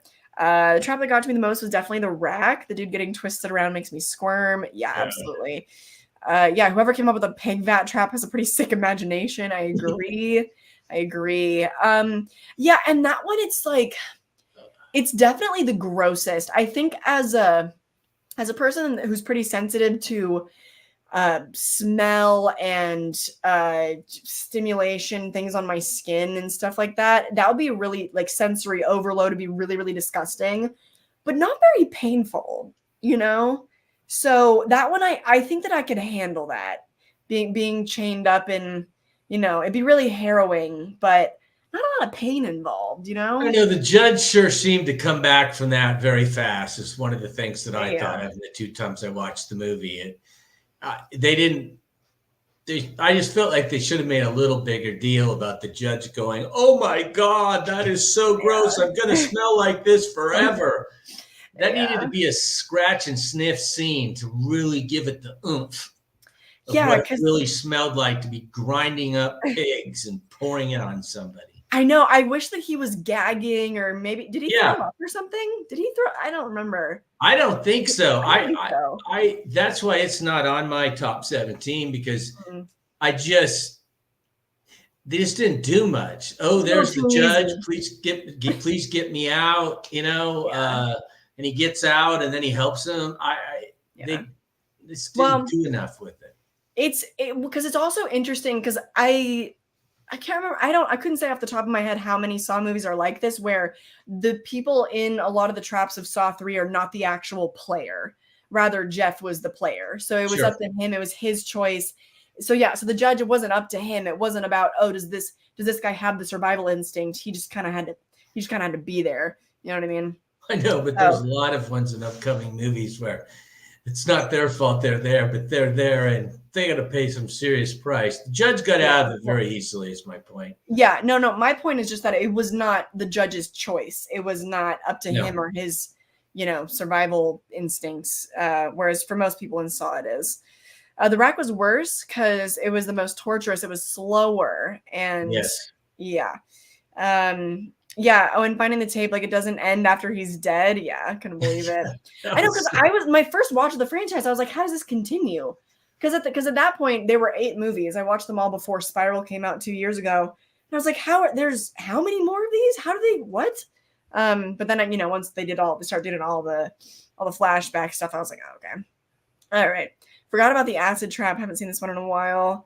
The rib trap that I think Amanda did just shows that Amanda was most focused on revenge and made her traps inescapable. Yeah. To live, but Amanda doesn't give you a second chance to redeem. Yeah, which is why she ended up. John Waters wanted to give out scratch and sniff cards for movies. Oh, yeah, John Waters is a director, a little bit like William Castle, that like to do kind of gimmicky. Yeah, I'm familiar with him a little bit, but I like the idea of the scratch and sniff. Yeah. Okay, so we ended up only spending 25 minutes, I think, on Saw 3, so we're getting a little bit better. So, but Saw 4, I just don't have as much to say about. I feel like it's one of the movies that I don't know, as we keep going with movies that are not necessarily my favorites in the franchise, like Saw 4, a little bit less investment, I've paid a little bit less attention. So, I don't know. Do you feel like kicking us off with Saw 4? Sure, because I had number 2 on my list, and I called this one. Wait. Which list? What are you talking about? I have it number 2 on my list. Number 4. On your ranking of the franchise? Yeah, my ranking. Yeah. What? Why? Okay. And I call this the rig trial and mission. The rig trial and mission. SWAT sergeant who wants to save Eric Matthews. Yes. Yeah. Exactly. And he spends this whole movie going through all these tests and runs across some interesting circumstances, like the large white man from the front desk in the hotel and all that happens. And there, the husband and wife that he had seen earlier that knew the dad was beating, and they're back to back in a trap. Yeah. Then he ends up getting there at the wrong time, which was actually, John trying to say that you shouldn't have gone there, with maybe an all-time classic ending for Donnie Wahlberg. Oh my God. That one, I know I yelled out loud both times I watched it. It's one of the greatest kill scenes in movie history. That's so good. Oh, it's so good. So good. Yeah, that's so interesting. This is your second favorite. I have it at number 8 in my ranking. I guess because I don't know if I just kind of missed out on this, or I felt like it wasn't fleshed out enough, but just the theme of this one is that he was so obsessed with saving everybody, so obsessed with his work, it was causing his relationship to fail, and he wasn't being present in his life, but only really in his job. So to me, I don't know, that was a little bit of a weaker reason for someone being put through all these trials. But I don't know, did that resonate with you more as someone who is married and who is a little bit of a workaholic? Or, I mean, why is this one of your favorites? I just thought, and I left out the scalping machine thing, which is one of the first people he found in his apartment. Yeah. So, there were a bunch of good ones, and he keeps going. And this is where the FBI is involved now. So they're chasing him. Hoffman is now involved. Mm-hmm. Rigg is trying to save the last day. He wants to save Detective Matthews, that, as far as until we see him in there, we think he's dead. And they brought him back from Blue Bloods from one of his shows on CBS and brought him back for that one to have his final ending. Yeah. And Hoffman is snuck into it. And then the lawyer, now they go back and see John and the lawyer and Jill Tuck earlier. I just thought there were a lot of good things going. And, I'm simple-minded. Maybe it's just the 2 blocks of ice at the end that really gave it to me for this movie. So yeah, no. I mean, there's a few movies in this franchise, and why I really love the entire franchise, kind of minus Spiral, but we'll get there, is that sometimes even if the movie is not the strongest, the way they're building out the story is not the strongest, they still play that music at the ending, and there's the big reveal, and there's a big moment, and you go, there it is. So I mean, the ending of the movie is important. It leaves a huge impression. So I don't blame you for that at all. I also think that this movie might actually have some of the best traps, and we'll go through them. But that was kind of my feeling. Is it really has some really incredible traps. Yeah, because it starts with the autopsy, which is mind-boggling. So right. When I look at the movie, I go, "Wow, this." It is the best feel for me to actually get some kind of a feeling of what an autopsy is really like, unlike all these other ones that I've seen on network television and streaming and movies. And that one was really gross. And then they find the tape inside of him. And then is this the one? I'm getting mixed up. Well, that's okay. I mean, you don't We're have on 4. Yeah, we're on 4. This is the one where Hoffman is revealed to be the second accomplice and whatnot. And we're introduced to Strom, and Jill Tuck becomes a bigger player. Yeah, and this is also the one I forgot. The other reason I really like this, because this reminds me of Coraline, and it's really gross. The opening scene is also of the 2 guys, one with their eyes sewed shut. Yeah, the mausoleum. Shut. The mausoleum. So we find out later that one of them's the lawyer. So there was a lot going on in this movie, in my opinion. So that's why I liked it. Oh, okay, yeah. You're just having fun putting all the... And the introduction of Strom. smooth and slick Detective Mark Hoffman as well. Okay, yeah. No, I really like Hoffman. Some people don't like his character, but I love Hoffman and I love Strom. They have maybe my second favorite relationship of the entire franchise, which is a bummer because they're only in really only 2 movies together, really. Yeah. But I really like their whole cat and mouse thing, especially in Saw 5. But let's just catch up with the chat and then we can go through the traps of Saw 4. Oh, hey, Bob, you made it. Good stuff. Oh, I bet. That makes a lot of sense. That makes sense. Saw 4 is better than I remembered. I agree with Matt. Rigg is a cool character and the tension is there. That being said, it might have worked better edited into Saw 3 somehow as a B story.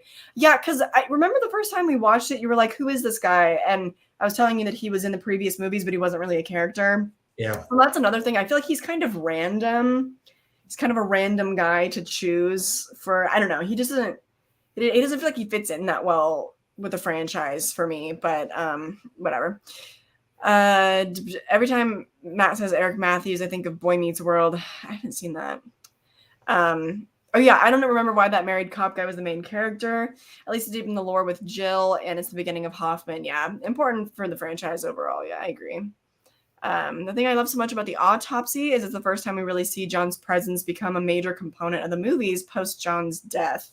Yeah. I think also one thing that I think sets apart the autopsy from, the police shows and stuff that you watch is that I don't know that anything else I've seen actually shows people cutting into the dead body, because they show them actually making all of the incisions, which usually I feel like in police shows they show up and it's already cut open, which is like kind of gross, but it's not as bad as you physically seeing them cutting open a dead body. Yeah. I don't know.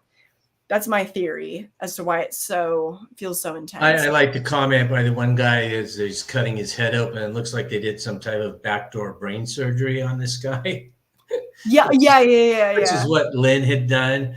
Yeah. I don't know. It was really graphic and seemed very realistic to me. And then they pop out the stomach and lay it in a thing. And I've just gone, this is so gross. And then they find the tape, and then Detective Hoffman shows up, and I like Saw. I know you do. Yeah. I think also during the autopsy scene, I think that because you were reacting so much to it, I like almost more so than anything else in the franchise up to that point. Yeah. And I was just asking you, I was like, you saw, live people getting cut into and everything, and this is worse for you. And I don't know, what did you say? Something about, well, yeah, because it's more involving death and it's a little more intimate or something. You said something like that about being cut open by someone else, or I don't remember. I don't know. There's not a bunch of action, activity, and noise and all of that. There's the two corners working. Yeah. It's kind of quiet.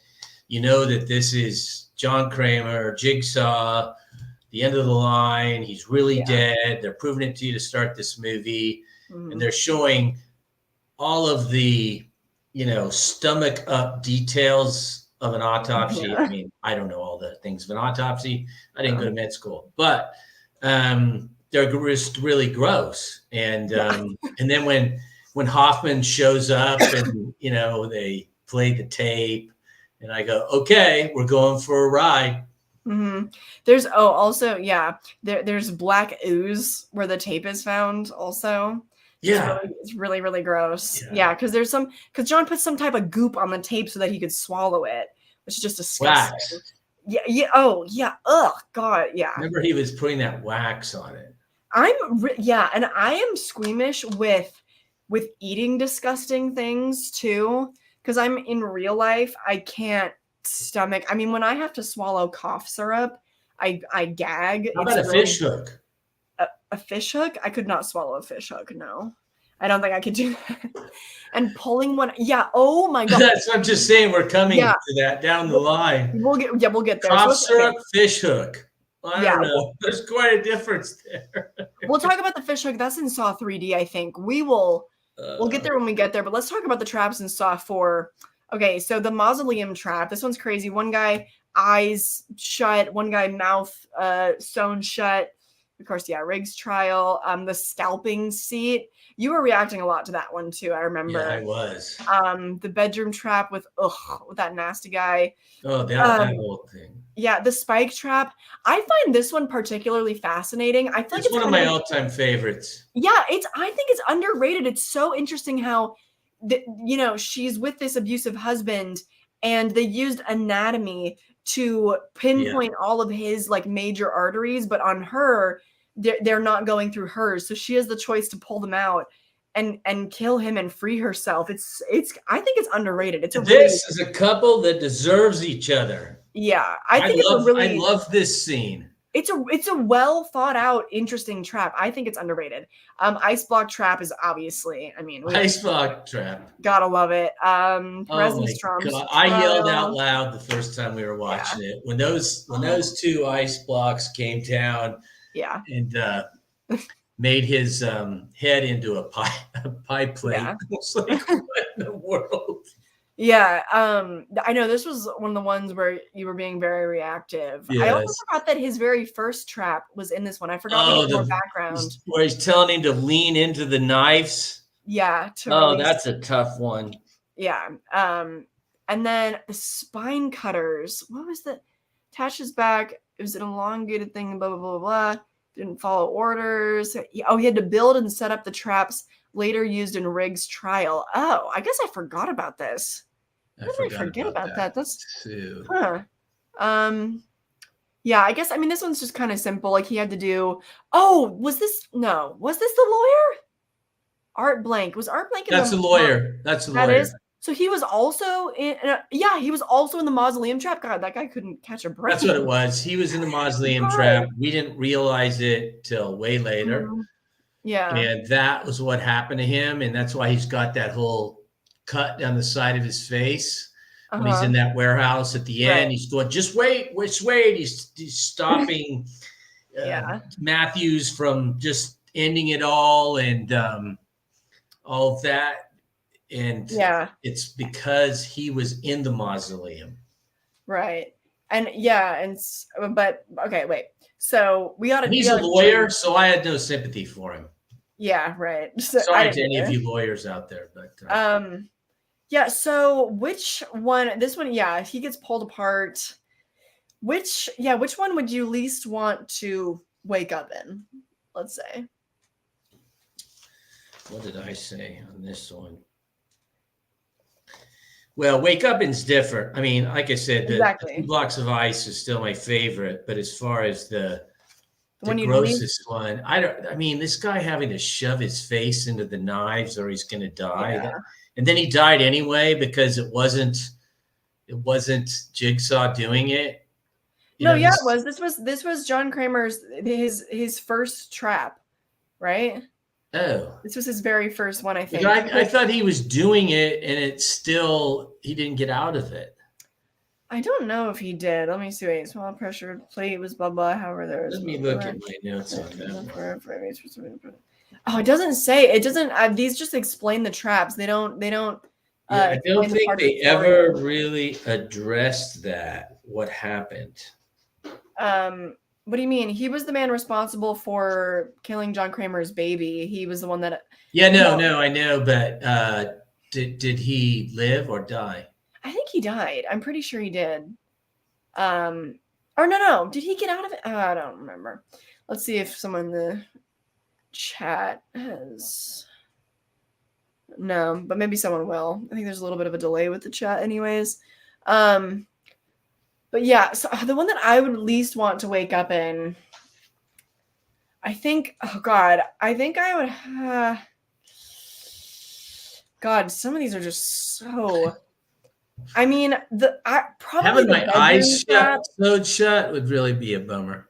Yeah, but I think I would probably say the bedroom trap because he has to gouge his eyes out and then gets ripped apart. I mean, that's like with eyes, I would not want to. No, that's in my top 17, that scene of where his choice is getting his eyes I think that's worse than being scalped. I think so. Losing your eyeballs, getting them stabbed out of your head. I think that's worse. There's a few eyeball things in this franchise and they're really cool. And then I don't know, my favorite trap of this one. I mean, I guess I kind of have to say the ice block trap. But it's just I would say stunning. Yeah, that's probably my favorite. It just has the most climactic moment. This one I think is the most underrated. The spike trap is the most underrated from Saw 4, I would say. But yeah, let's see. We can see what other people said. Let's see. Yes, agree. Yep. Oh, spike trap trivia. In the R-rated cut, Riggs saves the woman by pulling the spike out. Oh, what? In the director's cut, he doesn't pull the spike out. Oh, I didn't know that. I don't know which versions are on Peacock. I would assume we probably watch the theatrical cuts of the movies, but I don't know. The autopsy stands out as unlike traps may actually happen. Yeah. So you're dead, but it's very invasive. Yeah, it's very invasive. Yeah, to think that that's what happens to your body after you're gone and how, you just lose. If they do an autopsy. Yeah, if they do, but just, it's weird because you lose all autonomy. When you die, it's like I'm going to be dead and my body's going to be naked on a cold table being cut open. I mean, that's just horrifying. It's horrifying. I agree with that. Yeah, so the ice block trap is the only one I remember from this movie. Everything paled in comparison to the autopsy intro, but the ending was grand. Yeah, true.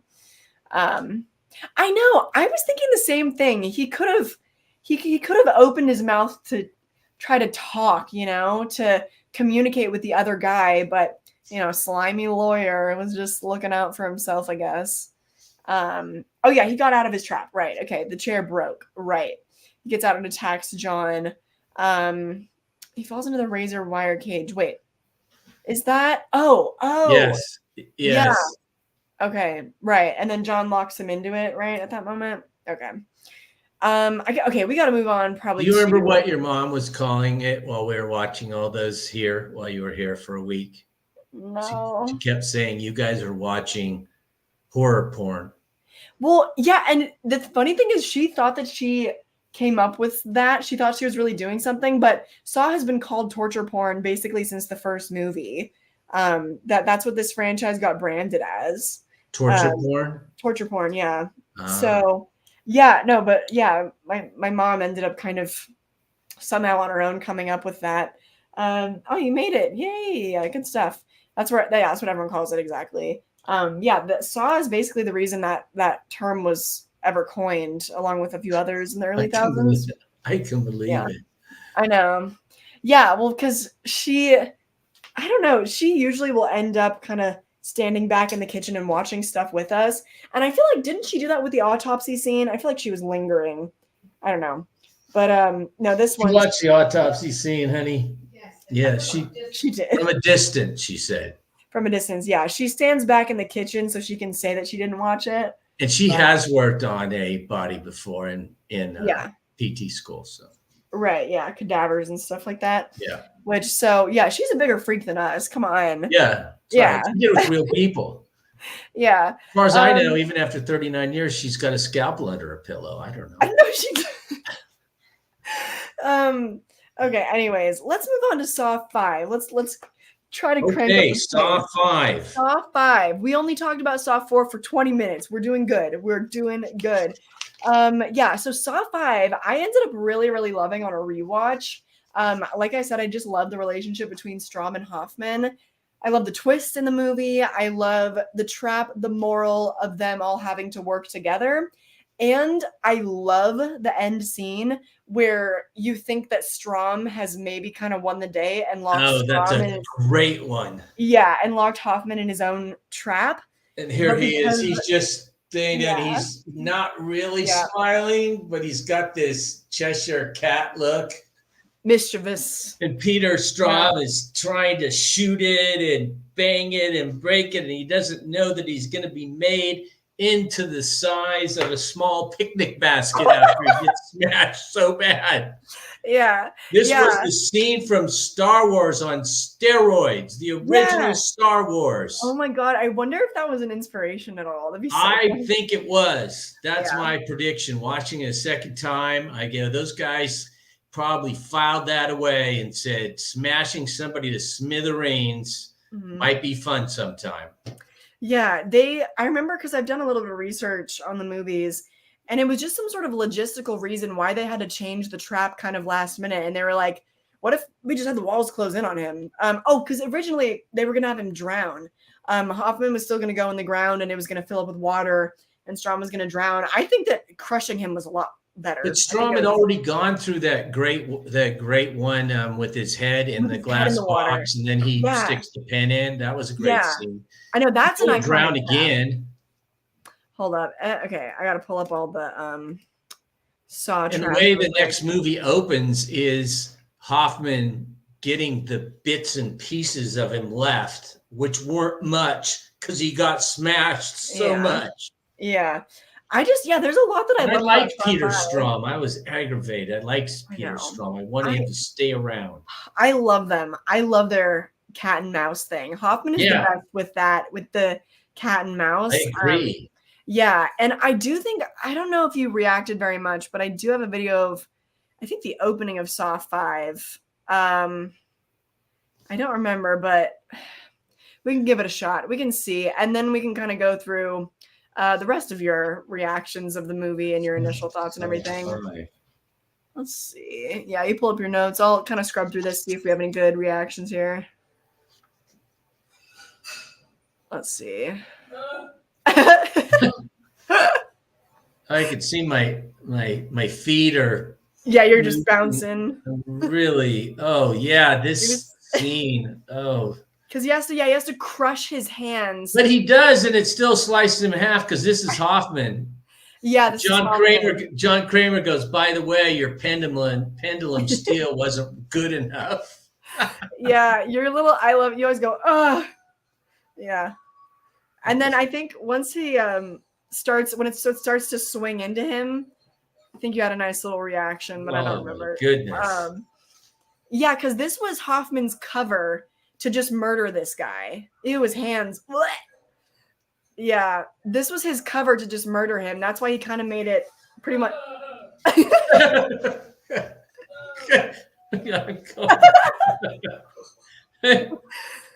Yeah, just See, I'm oh rubbing my God. head during this. Now I see. You know, Yeah. I'm doing it there. My hair's a little shorter, but Yeah, because my note says, you know, pulls out his crushed hands. He still gets sliced. No Yeah. fair, because that's Yeah. not the way John Kramer did it. Yeah, I know. I can't remember. Yeah, because I think it was pretty much inescapable. He did the thing. I don't know if he was meant to fully break his hands and he just didn't fully do it or what, but yeah, so that was a good one. It's so funny because usually whatever's going on in the trap, my dad will kind of also mirror that. So there's other traps with hands where you weren't holding your notebook, but there, you know, because there's a lot of traps that involve hands, and my dad will be sitting there like this, and I go, Oh, "You're yeah. protecting your hands, huh? Yeah, You're no holding your doubt. hands in." Yeah. So let's see. I'm not a big fan of gore, but I find these movies fascinating. There's more going on.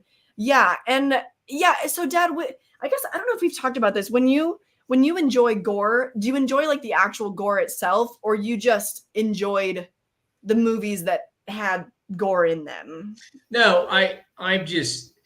It used to be originally, right as you were starting your channel.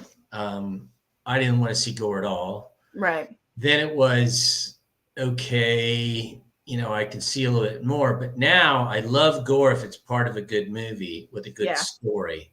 Right. If there's gore for a reason, Mm-hmm. Then you're into it. Yeah. That's what it is. And this whole franchise is built for gore for a reason. Yeah, 100%. That's all there is. Oh, Gory Tiger. Hey. Let's see. I wonder if anybody reacted to censor the foot. Right. Oh gosh. We put your feet up online for free. Oh no. Oh no. Yeah, the final scene of Strom is legendary. Fun fact, Saw 5 is the only movie to show a body crushed between walls. Yeah. Movies always cut away or have characters survive. Yeah. Yeah. Because we brought up Star Wars, and obviously they survived that. Ending of Saw 5 made me so mad. I really wanted to see more of that cat and mouse with Hoffman. I agree. I love Strom. I do think there's a couple people in the franchise they kill off too early. Oh, my favorite trap is the opening one with the pendulum, hand torture. Yeah, it is hard for me. Because like I said earlier, with her hand going into the acid, like that's hard for me. I really value my hands, you know? Yeah, and it's Hoffman's trap. The one I'd hate to be caught in is the one that Strom is in. Yeah. You find it interesting how Amanda becomes John's apprentice and yet had the easiest trap ever. She didn't have to harm herself, only another person. I don't know. We had a whole debate earlier. Could you more easily cut into yourself or another live person? And I don't know. That'd be really, really hard for me. I think she had a difficult trap. I don't know. It foreshadowed something in 10. It does. Yeah, they do.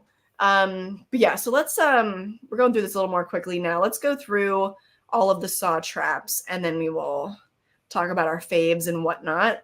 So pendulum trap is obviously first. We got his fun little reaction there. The water cube. Yep, Strom is in the cube. And then the fatal 5, which we barely kind of talked about. So first comes the neck trap, where they have to break into the box, get their keys, or have their head sliced off. The ceiling jars, it's like there's like a bomb and whatnot. The electric bathtub, yeah, that one's kind of gross. And then 10 pints of sacrifice. That's the best in this movie. Oh, really? You think so? Okay. Shotgun chair is Yeah, I just like the scene because it's a moment between Hoffman and John. And Glass that Hoffman he later shows that there's still a shell in the gun. in the what are you talking about? This? Well, it pulls the trigger, and then as he Yeah. sits back and he's sitting, he opens the shotgun. There is a shell in there. It's a two shell gun. Right. So he was playing with fire. We have to go back to the one right before that. Yeah. I like that one because it's super gross, Yeah, but it's some seriously good teamwork. Job well done by those two. Yeah, this is when you learn the whole time they're supposed to be working together. I really love that moral because I don't know how many of the other Saw franchises or Saw movies before that had made that such a point, because a lot of them are survivable if the people work together. And so this one, like, that was the whole point. You know, and especially because they're people that were, I forget the whole story, but they were in charge of developing this building and tearing it down and like evicting people and this whole thing. Yeah, it's one person's dad owned the pro football team that had wanted this piece of property forever, couldn't get it, got the daughter in a place where she could have something to do with it. Another one's a developer. And then the other guy is like the trust fund, and he lives. Yeah. I can't remember what his tie-in was, but they all tied into this one project. One of them is a journalist or something. And then the guy, that guy who gets hit by one of his co-contestants and then blows up. Mm-hmm. And in the end, they realized that all we had to do, and I remember the woman, when the FBI shows up, she goes, "We won." And she's laying on the ground, you know. Mm-hmm. I think it's just it's cool. It's a cool moral because they're people that essentially ruined this community, and then they have to learn about community and working together. So I really like it. I really like Saw 5. I think it's kind of one of the more underrated ones of the franchise. Which is like Saw 2 in the gas house. If they had worked together instead of just having people that wanted to kill each other. Right, exactly. So I think, okay, the one that, well, I think the pendulum trap is a little bit too easy to say it's the one you'd least like to wake up in because it's not survivable. But let's say it was. Let's say it was just for the purpose of choosing, you know, between all of these. I don't know. I think the water cube, would I have an easier time crushing my hands or shoving a pen into my throat? I don't know. Those are the ones I'm between that I would least want to wake up in. They seem the most difficult to me. What do you think? Well, because I've seen enough shows now, knowing that if you just stick something right there, it's going to hopefully open up your air hole. Otherwise, he knows he's going to die. He is going to, it's going to drown, which for me, who's claustrophobic, is one of the worst ways I could think of dying. So, I think putting your hands into circular saws where it ends up cutting your hands in half to get enough blood to fill the thing is super gross. He pulls a hand out and it's just hanging in half like this. Yeah. That's gross. That's true. That's worse than getting your hands crushed, probably, is just having it. I think so. It cuts your hands right down the middle. It's like, You're right. That is that worse than the box trap? I just don't know which one I would panic in more. I feel like not being able to breathe. I don't know if I could keep a clear head the way that he does. Yeah, but he's a special agent FBI man. I know, and I'm not. So you're not, and I'm not. Tough. This one's a toss-up. I think it's also a toss-up between my favorites. I think the water cube. It would be my favorite if there wasn't such a good twist associated with the glass coffin. I think the glass coffin might be my favorite. What's your favorite? Oh, that's the one where there's the big reveal and Hoffman is safe inside his glass box and Strom gets crushed. Oh, yeah. I forgot that was in the same movie. Yeah. Well, him getting crushed is just an all-time classic, in my opinion. So, would you say that one's your favorite then, the glass coffin? Yeah. Yeah. Okay. I don't call it the glass coffin. I call it Strom getting smashed. Okay. Yeah. Yeah, that's fair. We have out here on the West Coast a company called Smash Burger, which are really good, by the way. They smash and the cheese comes out. And so he became a human smash burger without Yes, the he did. cheese. Yeah, that's such a gnarly moment. I still have so much trouble when his bone. Yeah. Yeah, it's gross. Do we think it's a coincidence that Cecilia's name is similar to Cecil? I didn't think about that because I forgot his name. But maybe. I don't know if they were paying homage with that or not. I don't really think so, but maybe. Interesting. I do know Cecil. I know who you're talking about. He's the guy in the knife face trap, and yeah. Can you imagine? Go back to that for a second, and we'll move on. Sitting there going, I'm going to have to push my face into circular saws.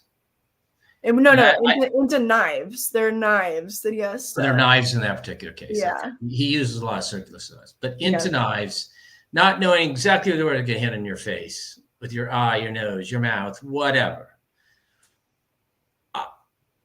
I don't think I could do that. I don't think I could sit here like here and go, okay, the only way that I'm going to get out of here is I have to push my face into those knives. I know. I don't know. Think about that. That is just.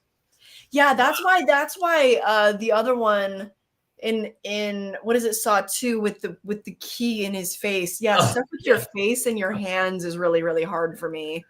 Yeah. No, it's true. It's true. A key behind your eyeball? Come on.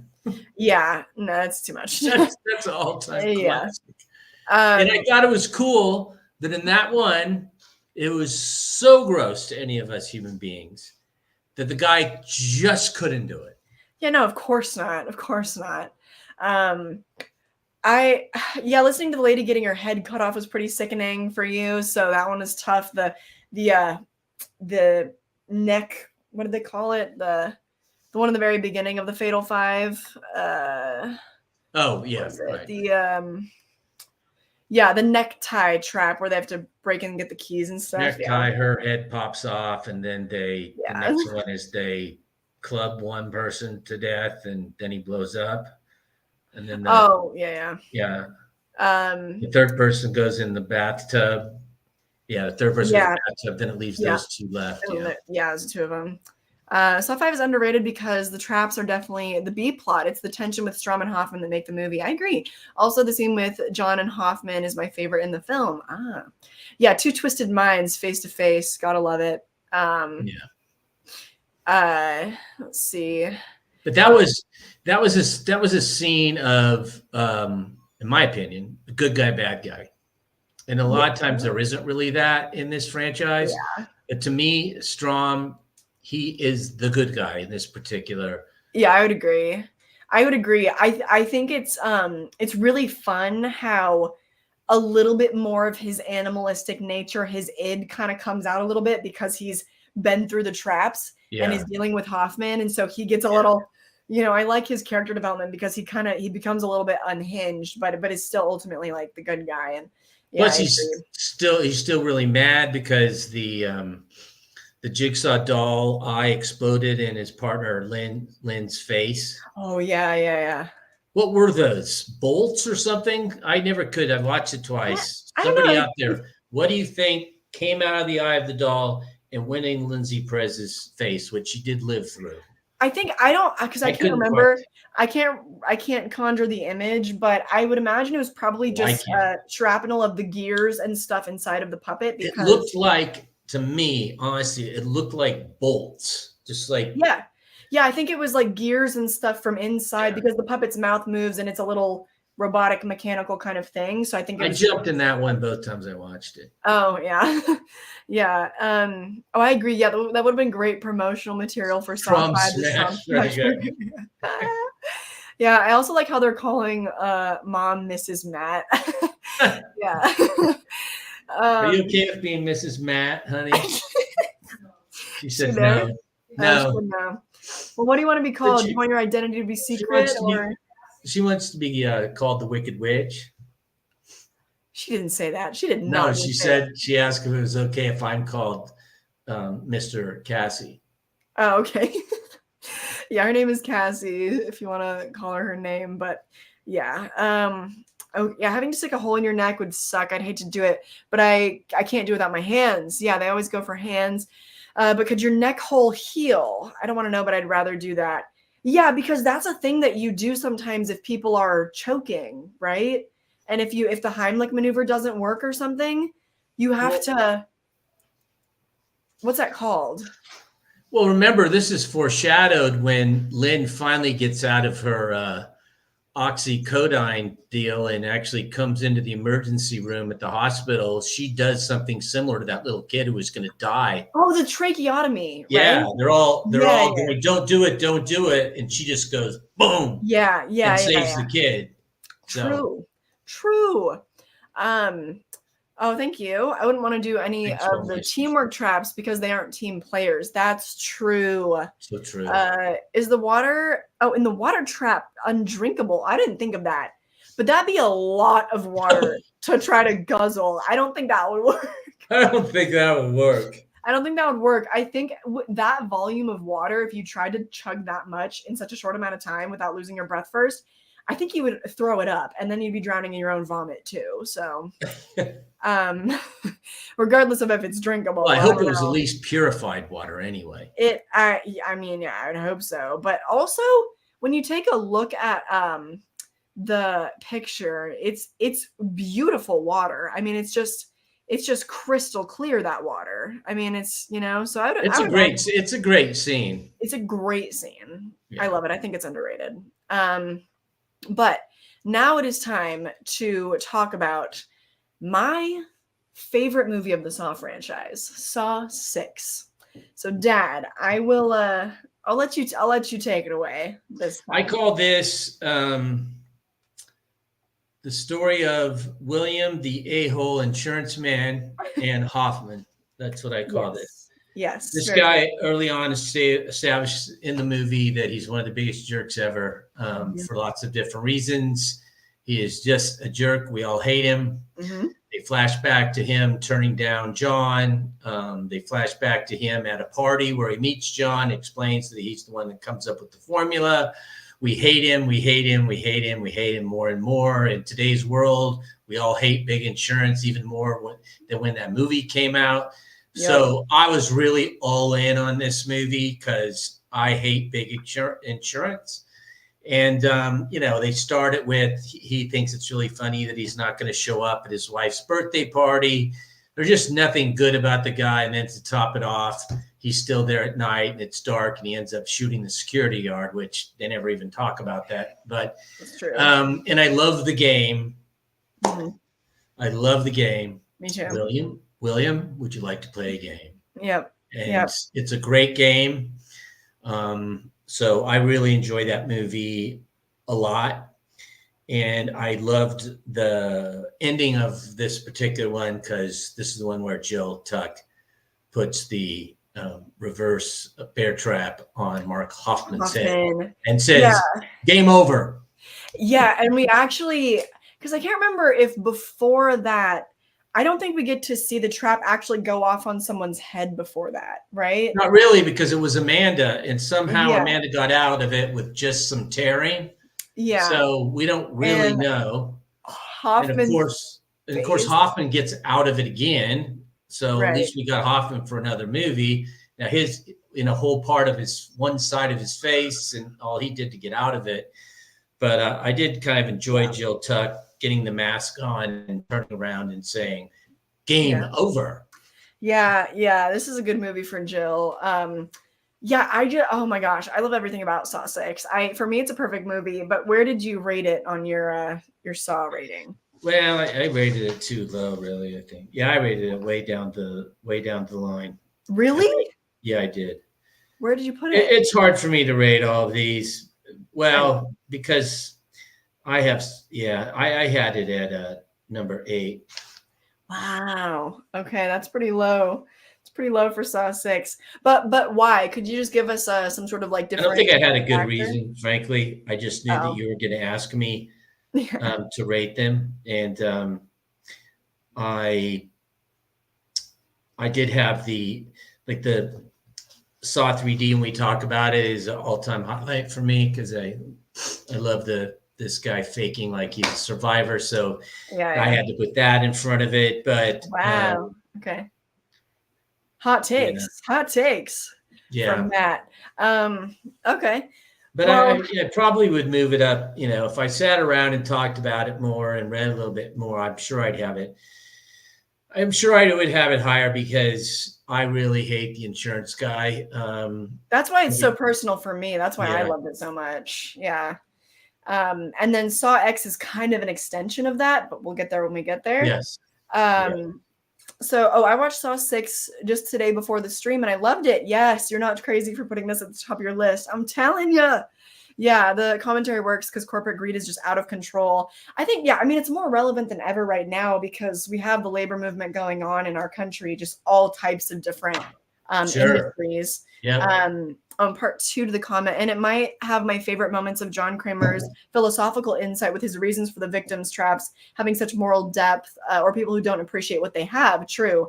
Yeah, because my favorite thing about the movie probably is watching this CEO's hypocrisy just unravel just as he goes through and having to choose because the we'll talk about the traps now, but just right before we get into that, most people's favorite is the carousel trap, and that's like the most I'm iconic. just gonna say the carousel trap is fabulous.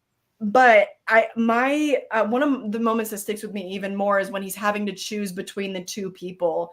And it's just a really clear example of the test that he would put his clientele through. Like, this is a woman who has a heart issues, whatever, but she has, she has a sister, she has a child. And then this other kid who is healthy and they'd be more willing to cover him, but he has no family, and that's, and his hypocrisy is really just starting to unravel there and the person that he chooses. So, that's one of my favorite moments of the movie.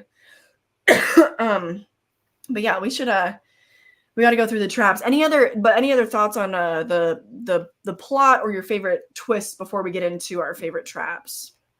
I thought that the going through the traps, kind of like a maze almost, was one of the top ones from the franchise.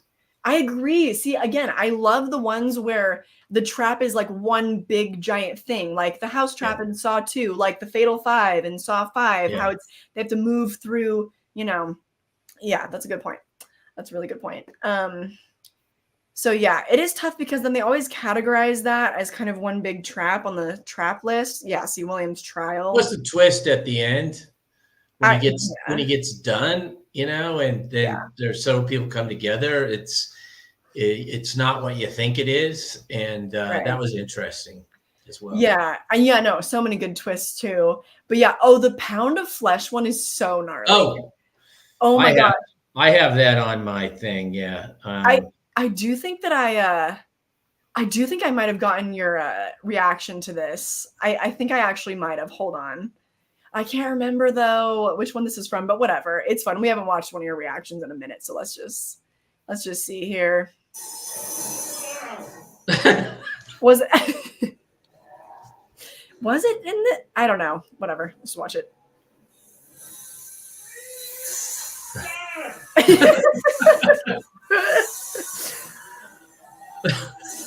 I'm tapping my leg. I know. I am really. I think that might have been from Saw 5 when they're cutting their arms in half. That might have been what that was from. Man. But anyway, I know because the two people, how they turned on each other. Yeah. When they're both hanging and he starts cutting all the flab off his belly and she starts at her hand and then says hell with it and she goes for her whole arm, just tosses it in there. Yeah. And then later on admits, in another movie that she didn't really learn anything. She was like, what was I supposed to learn from this?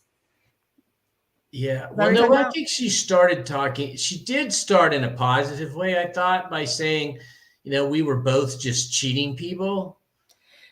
She did. Yeah. And then she kind of switches it up because then. But in the Bobby Dagan thing, then finally, what am I supposed to learn from this? I don't have an arm, Yeah. Right. What's that? Exactly. Yeah. So Excuse me. I don't think she really learned everything she could have from that. But anyway, No. yeah, that first moment is a tough watch. That is so disgusting. It's so disgusting. Yeah, William's trial. We got the oxygen crusher where they have to hold their breath.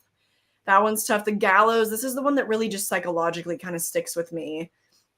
What's the gallows one? The gallows is the one that I was just talking about, where it's the woman who's got the family. Oh yeah, that's a great one. Yeah. Yeah.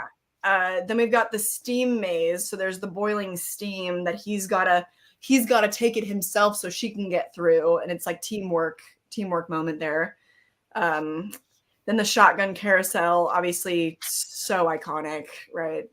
In the franchise, it's up there with a lot of people's favorites. The acid room, of course, it swings down and it all just empties into his body and melts his body in half. That is really gross. It's so gross. I mean, they show like a big hole in him and all of that. Well, because his whole body, his guts start spilling out and then he just falls apart. It's so gross. Is this the one? Is it Bobby Dagan or this one where he finally just tells the person who's trying to go through the thing, you would have just shut the F up. Remember, because the more noise there was that that's Bobby Dagan one. Sorry. That's coming up. That's the next one. That's the next movie. That's coming up. Yeah. And then the last one is the reverse bear trap, of course, again, with Hoffman in it this time. So, Dad, the one that you would least like to wake up in. What do you think? Pound of flesh, holding your breath.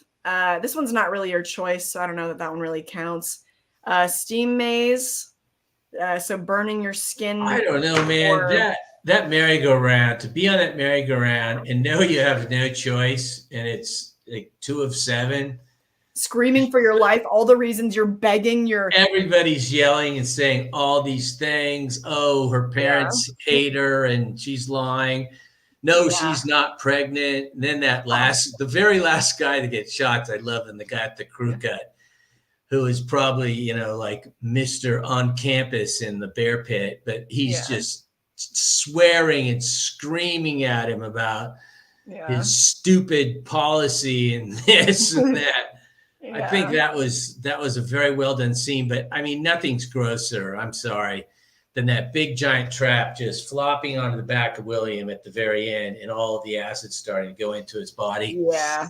That's a really gross, unforgettable scene for me. True. Yeah, it's hard to say because, again, this one wasn't really his choice. So obviously I would not want to be William in this trap because this kid is going to kill you for murdering his father, basically. So that might be the worst way to go out of all of these for sure. At least this one's quick. But you're talking about just waking up in one. Yeah. So yeah, for me, the pound of flesh is pretty gross. I could hold sending me something and saying I'm going to have to cut off more than the other person in the next 60 seconds. I don't know that I could do that also because I don't have a lot of pounds to spare. I don't really have a lot to spare. You probably have to cut off 2 arms. I know, or my leg or something. Yeah. Yeah. I don't know. When dads are asked to rate something, it's like asking him who his favorite kid is. I know, because my dad just enjoys things. He doesn't really have the brain of, what's better than the other, or, which I think is a good quality to have. So the best Trap and Saw 6 was easily the merry-go-round. That's a lot of people's choice. Yeah. The moral debate is so intense. It makes me question my own life. The janitor who smokes, getting his ribs crushed. Oh yeah. Between the 2 employees. Yeah. Affected me deeply. Me too, because I think ultimately that, him having to choose between those 2 people, I think what it's ultimately exposing is that we shouldn't be making that choice. Healthcare should be for everybody because that's a crazy thing. You're having to choose between, this person is healthy and worth covering versus this person has family. They should both just be covered. Socialized healthcare. Okay.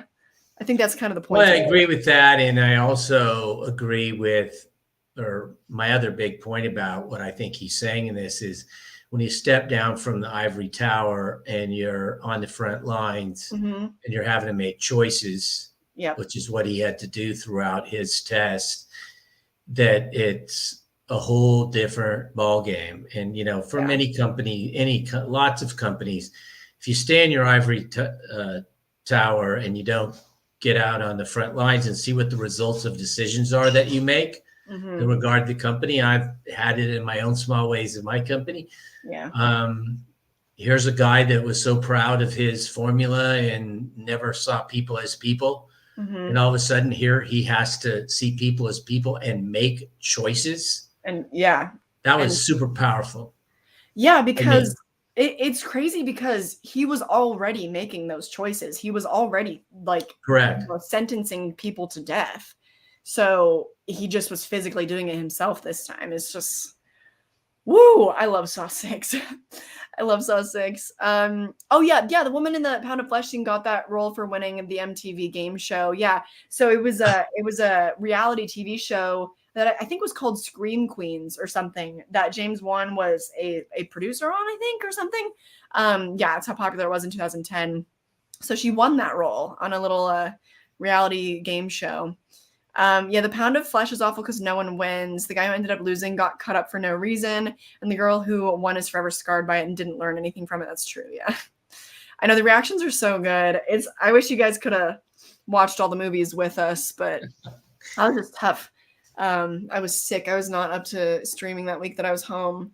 Coolest Dad Award, obviously. Oh, thank you. Could never talk to my dad about Saw. Listen, 3 years ago, I probably couldn't have either.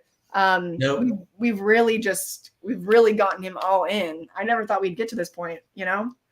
Because back in the day when we would talk about Hannibal and Insidious and whatever, I probably even said at the time, yeah, I don't think I'm ever going to show my dad Friday the 13th or Halloween, or, you know, my dad doesn't like sex and teens and swearing and all that kind of stuff. And here we are. I've learned from my daughters and my wife that the more open and flexible you are, the more enjoyable life is, the more people want to be around you. And I'm going to enjoy this last third of my life more. And so Kylie is so right. Yeah. So many of these.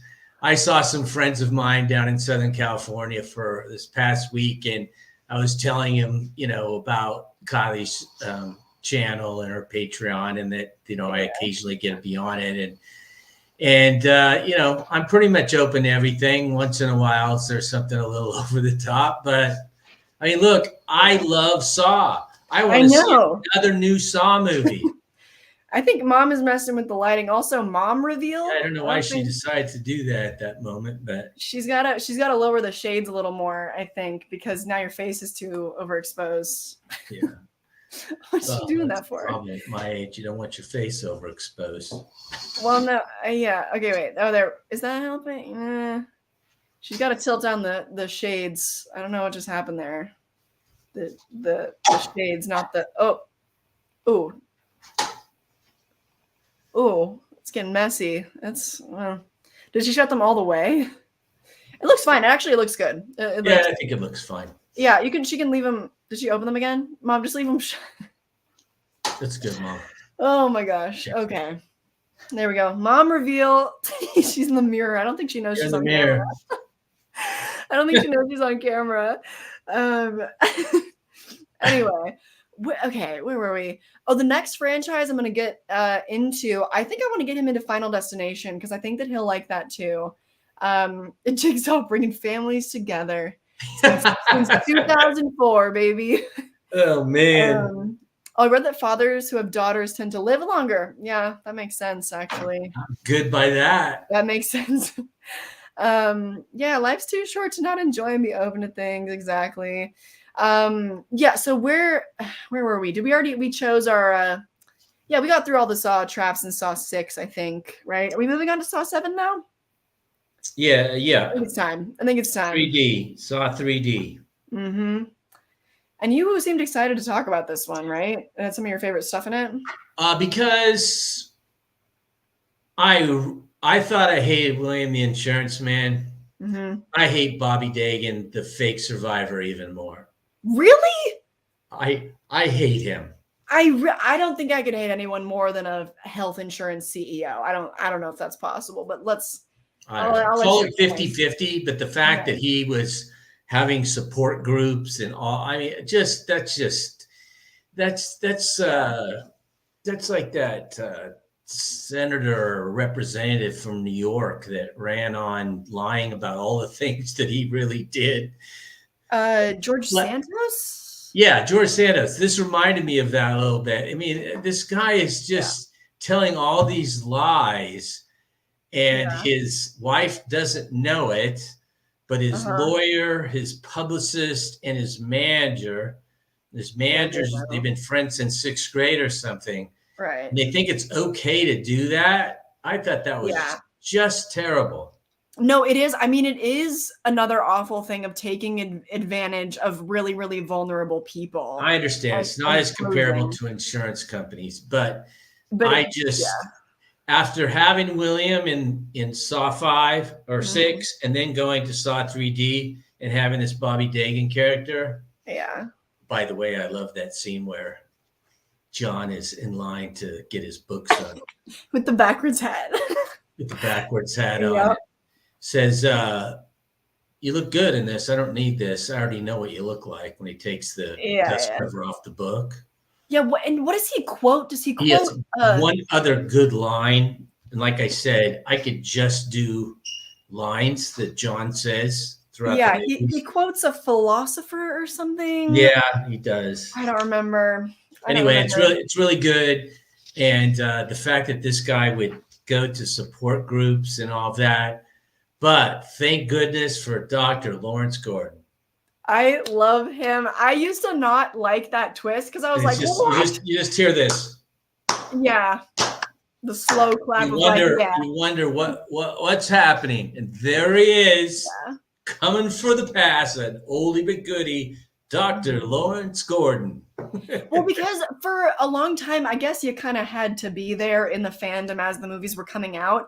But fans were always so frustrated with the franchise for not explaining what happened to Dr. Gordon, because Saw 1 ends and you don't know. And the rest of the franchise is happening. You don't know what becomes of him. He never, it's like, did he go get help? Did he go to the authorities? Like, what did he do? So you finally find out. And I used to not like that because I was like, what? Like, what do you mean? That's the final, but now I kind of love it. I kind of love it. Because if I just explained this in my Saw ranking, but if I cut off my own foot and here comes this poser getting so wealthy off of his story, I would. Pretty bad. I'd be pissed too. I think it's very, as a boomer baby, I thought it was very good timing for the world today. Yeah. It seems like something that an influencer would do or whatever it is. Yeah, no, yeah, and people do that. They, there's this influencer named Tana Mojo, and basically she got really famous on YouTube for her story times, like, my Uber driver tried to kill me, my stalker broke into my house, whatever, and it just literally none of it was true. So yeah, people have done that. It was ahead of its time. Your mom is like a grip DP for the channel now. True. I was gonna say she's not only that, but she's the set designer. If you notice my set, she's the set designer. She's the makeup artist. She's the wardrobe. My wife and mother set up all this stuff behind me. Yep. She's very supportive of Kai's channel and my involvement on it, especially when I get all nervous like I was for this one because it was so much material. It's a lot, but you don't feel nervous now, right? We've done but I was worried I was going to let everybody down. So, but I feel good. I feel fine now. Yeah, no, because you and I are on the same level with Saw. We're on the same level with it. It's really easy to mix up the timeline and everything with this franchise. So, yeah, this is true. Saw 6 wouldn't work over here in the UK. Bring a new meaning to NHS cuts. What's that? Oh wait, NHS is their healthcare. So I think that they've made big cuts and they're kind of starting to privatize a little bit more over there. And NHS is their socialized healthcare over there, I think. I see it your way, Matt. We evolve and grow. Our kids are a part of our life and we grow with them. Aww. Well, some of us do, some of us don't. So, it's a choice to be made if you're aware of it enough to realize that you can make that choice. Mm-hmm. I think that's why people like our little dynamic, what we got going on, you know. Lionsgate did Saw 3D dirty. It was supposed to be a 2-part finale. Oh, I didn't know that. It became a mandated 3D film at the last minute because Saw 6 underperformed. Pour one out for Saw 3D. Also, apparently that's why the blood doesn't look as good in Saw 3D, because they had to last minute make it in 3D and the filmmakers didn't really know what they were doing. So that's always been one of my complaints. The blood doesn't look good. But yeah, I wish that they would re-release Saw 3D and just color correct the blood or something. But yeah, bringing back Gordon was such a moment. One of my favorite reveals of the series. Yeah, I know. Carrie Ellis is great. He's great. Oh, Corey's back. Nice. Dr. Gordon twist was crazy. I'm still on the fence if I like it or not, but I totally get his motivation against the phony guy. Favorite trap are when the two guys are navigating the room with the wooden boards and having to tell the guy where to go, right? Because he's like blind. They almost had the key too. My question is, what happens to Dr. Gordon now after all that? And what happened to Hoffman? True. Always leave us with more questions. The franchise can never really end, you know? Well, whoever said that obviously hasn't seen Saw 10. Yeah. Oh yeah, maybe not. I guess. Mark Yeah. Hoffman, Stinger. Well, yeah. Okay. Well, Dad, don't spoil things right now because people might have to dip out when we get to Saw X spoilers. So yeah, love the family support, of course. Oh, thank you. Did not like Saw 7, but loved that return at the end. Apparently, I was the only person who didn't know of it. I saw this with my unimpressed cousin. I asked her why. She said it was leaked. Oh. Yeah, it was kind of like Scream a little bit, where Saw spoilers and stuff would be getting leaked during production. They had a rat on the team or something. So yeah, they were dealing with that too. I didn't know about that though. But that stinks. I'm kind of glad that I wasn't watching the movies when they were coming out, because everything about the franchise was a surprise to me, which is fun. Yeah, you thought it would be worse? No, I really like Saw 3D. Oh yeah, Dad, wait, where did you rank it? 8th.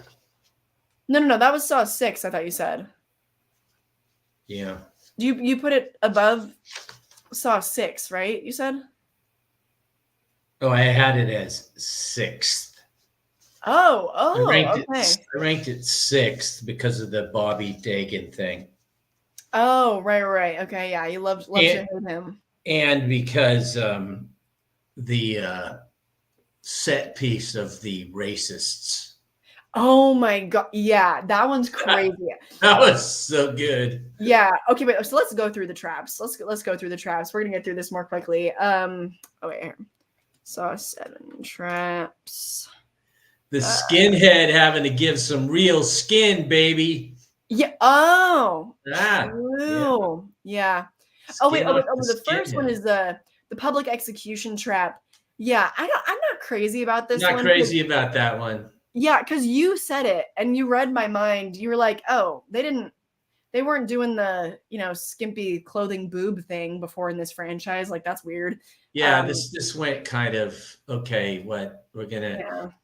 I didn't think they were really using cheap sex, cheap low-hanging fruit. Yeah, it was they weren't using that good. And then this one, it's out in the public.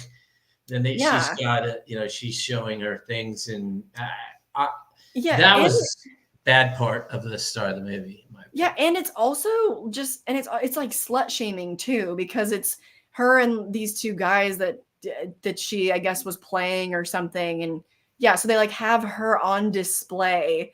Just in every sense of the word. I don't know. That trap rubs me the wrong way. Didn't like it. Yeah. And then the pain train. Wait, what? Oh, Jill Tuck.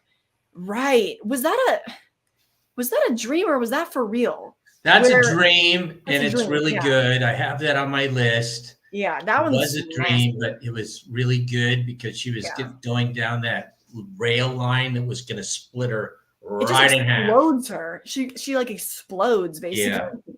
Yeah. Then the horsepower trap. Yep, that's all the racists. Then the lawnmower trap. Wait, which one is this one? They're suspended several feet above the floor of the room. Why am I not remembering this one? They have to. Well, he gets out of it. Oh. No, wait a Okay. sec.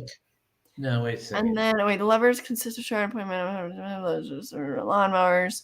Oh, right. He has to like swing out of the way, and he ends up being able to do it. And he doesn't end up getting hurt. Yeah, he swings out of the way and lands on the floor next to them. Yeah. Okay, I remember that. So then, yeah, it's Bobby's He trial. doesn't pay a lot of price personally on that No. journey. Well, except for his wife that gets killed pretty brutally. And he has I to know, watch but I'm her just die. saying as far as he himself. Yeah, no, not very much. Yeah, so the suspended cage. That was him at the beginning. And he doesn't No. end up getting hurt. He swings a suspended cage out and he gets away. Oh, that was the cage one? No, but this is the one where he's suspended, the lawnmower trap. Huh. Am I mixed up here? I don't have lawnmower trap anywhere. I don't remember. Yeah, I mean, Saw 3D, once we're getting to the 7th movie of the franchise, and my memory is going to be a little bit more fuzzy. This one sticks out. The silent circle with the hook in her stomach that he has to pull out, and she has to be quiet. She can't scream, lest these giant, it looks like blood donation needles go into her neck. That one's a really tough one. We got the impalement wheel. Just because, yeah, I mean, he's literally just not strong enough, and it slowly impales her. Kind of. They were gross. Yeah, they were gross. And then the hangman's noose. Yeah, this is the one where he's blind, and then he has to talk him through it, and he has to toss him the key. Oh, the wisdom teeth combination. I have that in my top 17. Oh, that one's not even really a trap. He just has to pull his teeth out. It's so disgusting. Like, oh my God. And he's got to pull out the right teeth to make the combination to open the safe to have the key. He has to pull out his molars. Like, no, absolutely not. Yeah, and then this one, she's a leather collar around her. And then, yeah, her husband has to hoist himself up like he lied about in his books. Yeah, and then he falls because he didn't do it good enough. Yeah, and then a funnel-shaped dome sprang up. And she gets incinerated. Yeah, she roasts in the oven. Oh my gosh, that one's so awful. It was. And this one, sentry gun trap. I guess it's just. This is sensor. It's not really. This was the introduction of Matt Gibson, right? The introduction of Matt Gibson in this movie. Matt Gibson gets introduced. He's from Internal Affairs in this movie, and he gets killed. Yeah, I don't know why my memory is so bad with some of these. Then there's a cyanide box and the reverse bear trap. This time we actually get to see it fully rip somebody's head off. And it's Jill. It's so, oh gosh, it's kind of tragic. That one's kind of bad. But I don't have the cyanide box. I don't have that. I don't know why I don't really remember this. I don't know why. I guess the traps of this one are just not as memorable to me. Remember that one. I think of all of these, the worst. I think for me, the worst to wake up in would be. No, this one is actually kind of hard. It's between, for me, the molars and the silent circle. Having a hook pulled up out of your stomach, like, oh no, absolutely not. But then, and you have to be quiet. But pulling teeth out, that's kind of a weakness for me also. That would be really, really hard for me. I don't know. What do you think? What's yours?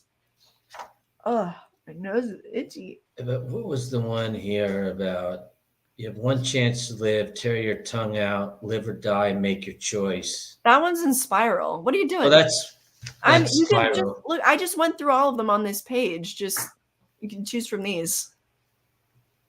You know? Yeah, I think it's the one where she's having the hook pulled out of her gut. That's worse for you than having to rip your molars out? Yeah. Yeah. Yeah, because that one he's doing it himself and she's trapped. Yeah. He could have not pulled the wisdom teeth out, but she had no choice. Yeah, I think, you know what? I think that I do actually have your reaction of him pulling out his teeth. If we want to see that in real time, let's see. That was brutal.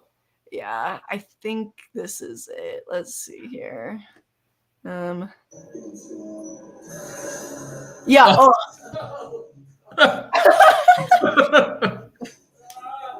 Yeah. I'm yelling. Yeah. Yeah, you just couldn't. Yeah, so that one was fun. That's still, even just watching your reaction right now, that one just still makes me so queasy. Oh, thank you. Well, I hate the crooked insurance people in Saw 6 as I rely on my health insurance. I hated the faker even more as people like that exist and make things harder for us who really suffer every day. That's true. It Yeah, I'm with you, Will Meister. minimizes other people's problems. Thank you. The skinhead murder is difficult to watch as he's played by the late Chester Bennington from Lincoln Park. Oh, I didn't even know that. Yeah, that part is also just like disgusting. I think I do think I might have actually gotten your reaction for that too, but I don't remember. That one was I love that scene. I really love that scene because I people and I thought they deserved it. So yeah, I don't know if you actually how much you reacted, but this I think was that moment. This is I think the last one I have. Oh yeah, you can hear the You said, "Oh Jesus."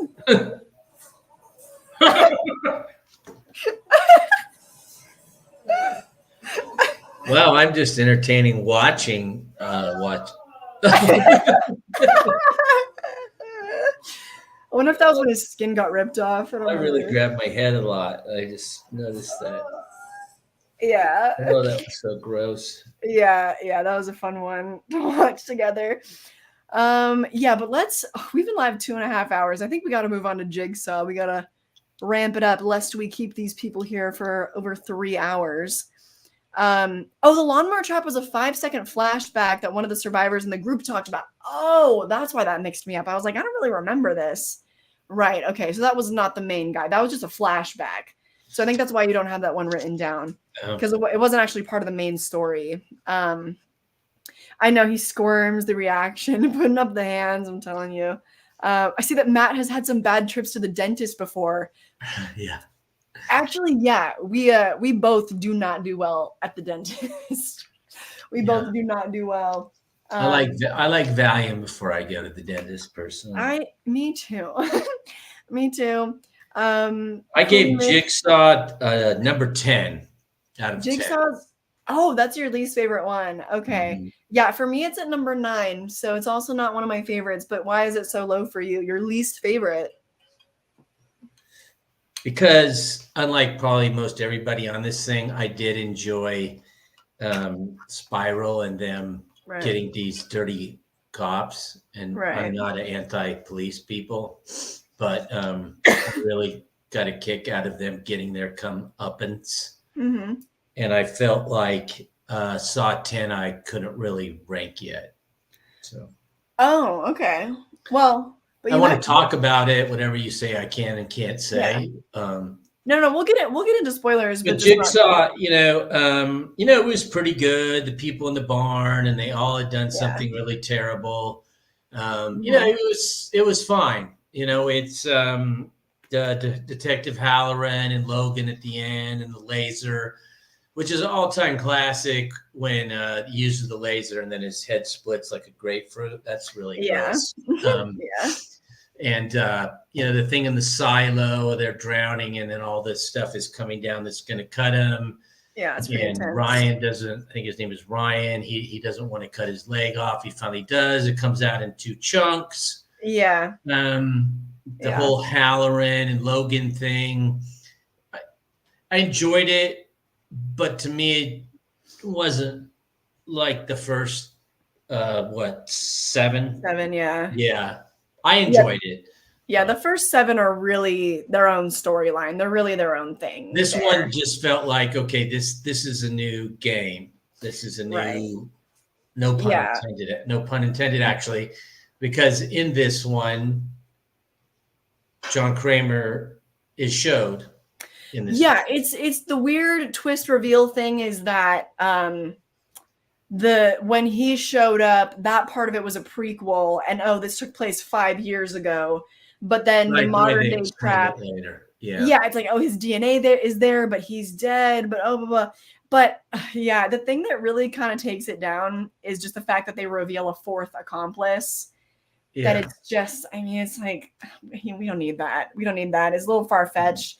So yeah, I mean, I like Jigsaw. I do like it. I don't really have a lot of problems with it, but it's like a 3-star, you know, it's entertaining. It's fine, but it's not in the same league. That's the way that is the way that I felt about it. Yeah.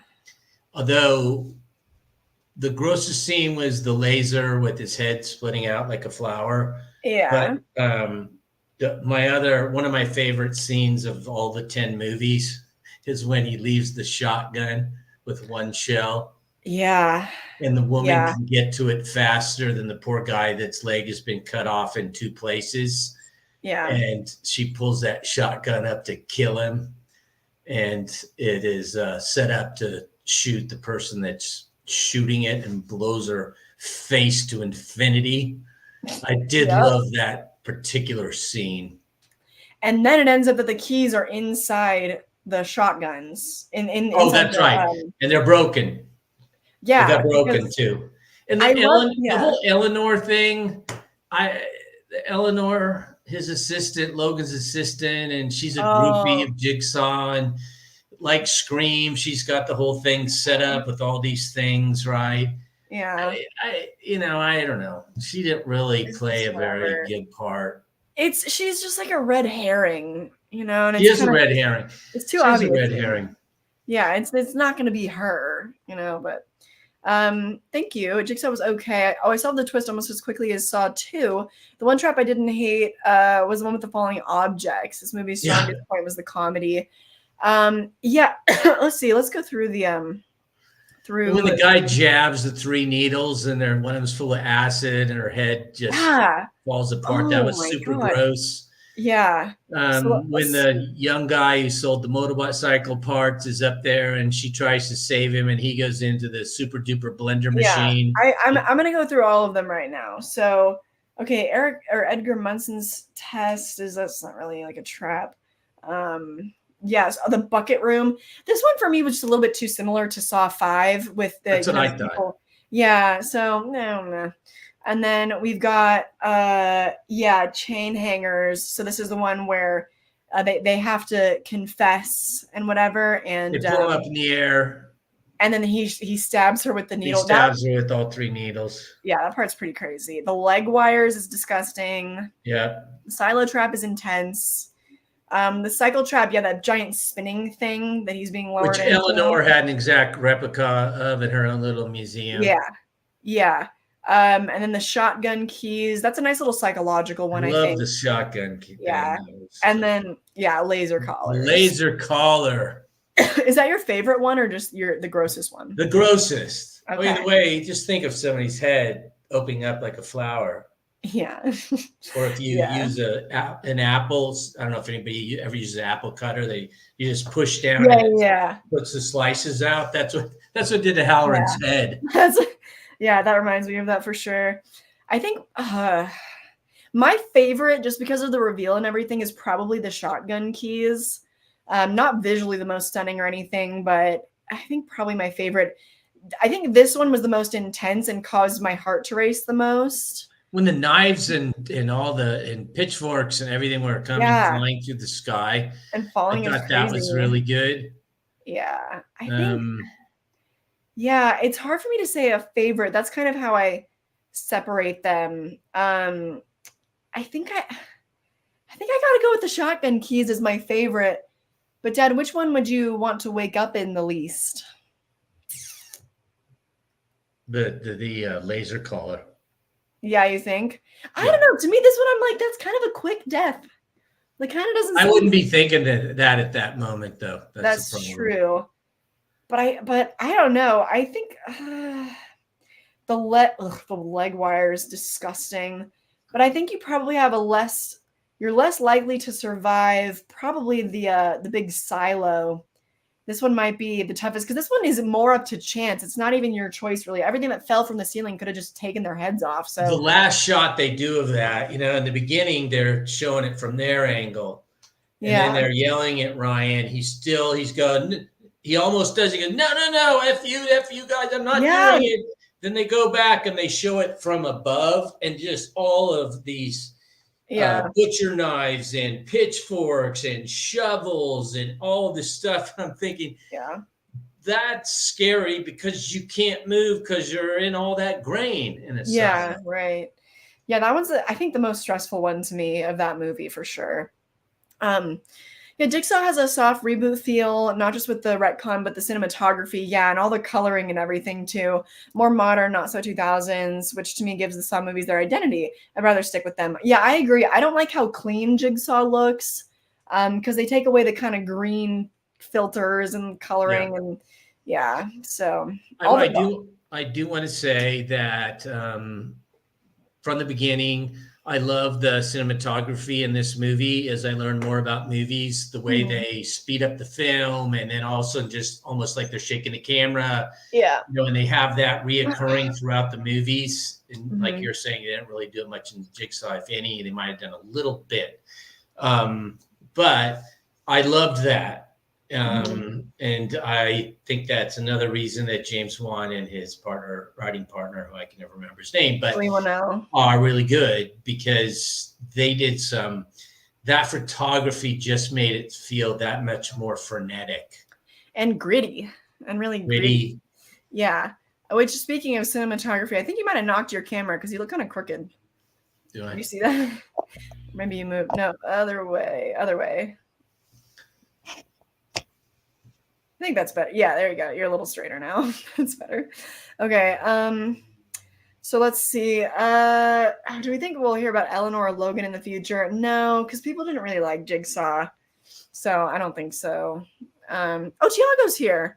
Passing by, talking about Jigsaw. The red-haired woman, room about John Kramer is amazing. I want to go there. He's a big Saw fan. So yeah. I mean, I'd like to see all of the traps in a room. I'm sure that they must have that. Well, I don't know. I'm sure they must. They must. He's talking about Eleanor's room. Yeah. Oh. Just because it has a bunch of all the Saw traps. You know, he'd like to go in it. It's just like Scream. Yeah, just like Scream 6. With somebody that is a nut about it has collected all this stuff or had it built, and I don't know where she got the dough to build a knockoff of the super blender thing that the motorcycle guy ends up throwing down. But I know she's an autopsy assistant or something. Yeah, I thought she was underused. I kind of felt like, she could be interesting in this. And then they just dropped it. All she did was go with Logan to the farm, and that was it. She's just a red herring. She's just a red herring. The movie, they want you to be like, oh, is it him or her? Is it him or her? So that was kind of her only function. I guess we. So let's go on to Spiral. Okay. I do think the opening scene in Spiral is one of the best opening scenes of all the Saw movies. Just the Matt Johnson opinion. Really? When the guy is chasing somebody and ends up down in the subways, and then they wrap his tongue and put him on the step stool, and here comes the train. I thought that was really good. He finally is like pulling his tongue, I guess, and he's decided hell with it, but it's too late. He's splat on the front. Yeah. So I loved the opening. I was all jazzed up. And then after that, it became one of my ballywick of cop shows. So wow. Okay. Yeah. See, I think for me, right off the bat, I wasn't too taken by that opening scene with Spiral, because immediately I'm just too distracted by the fact that they changed the Jigsaw voice, and then now it was higher pitched. Yeah, that did throw me off.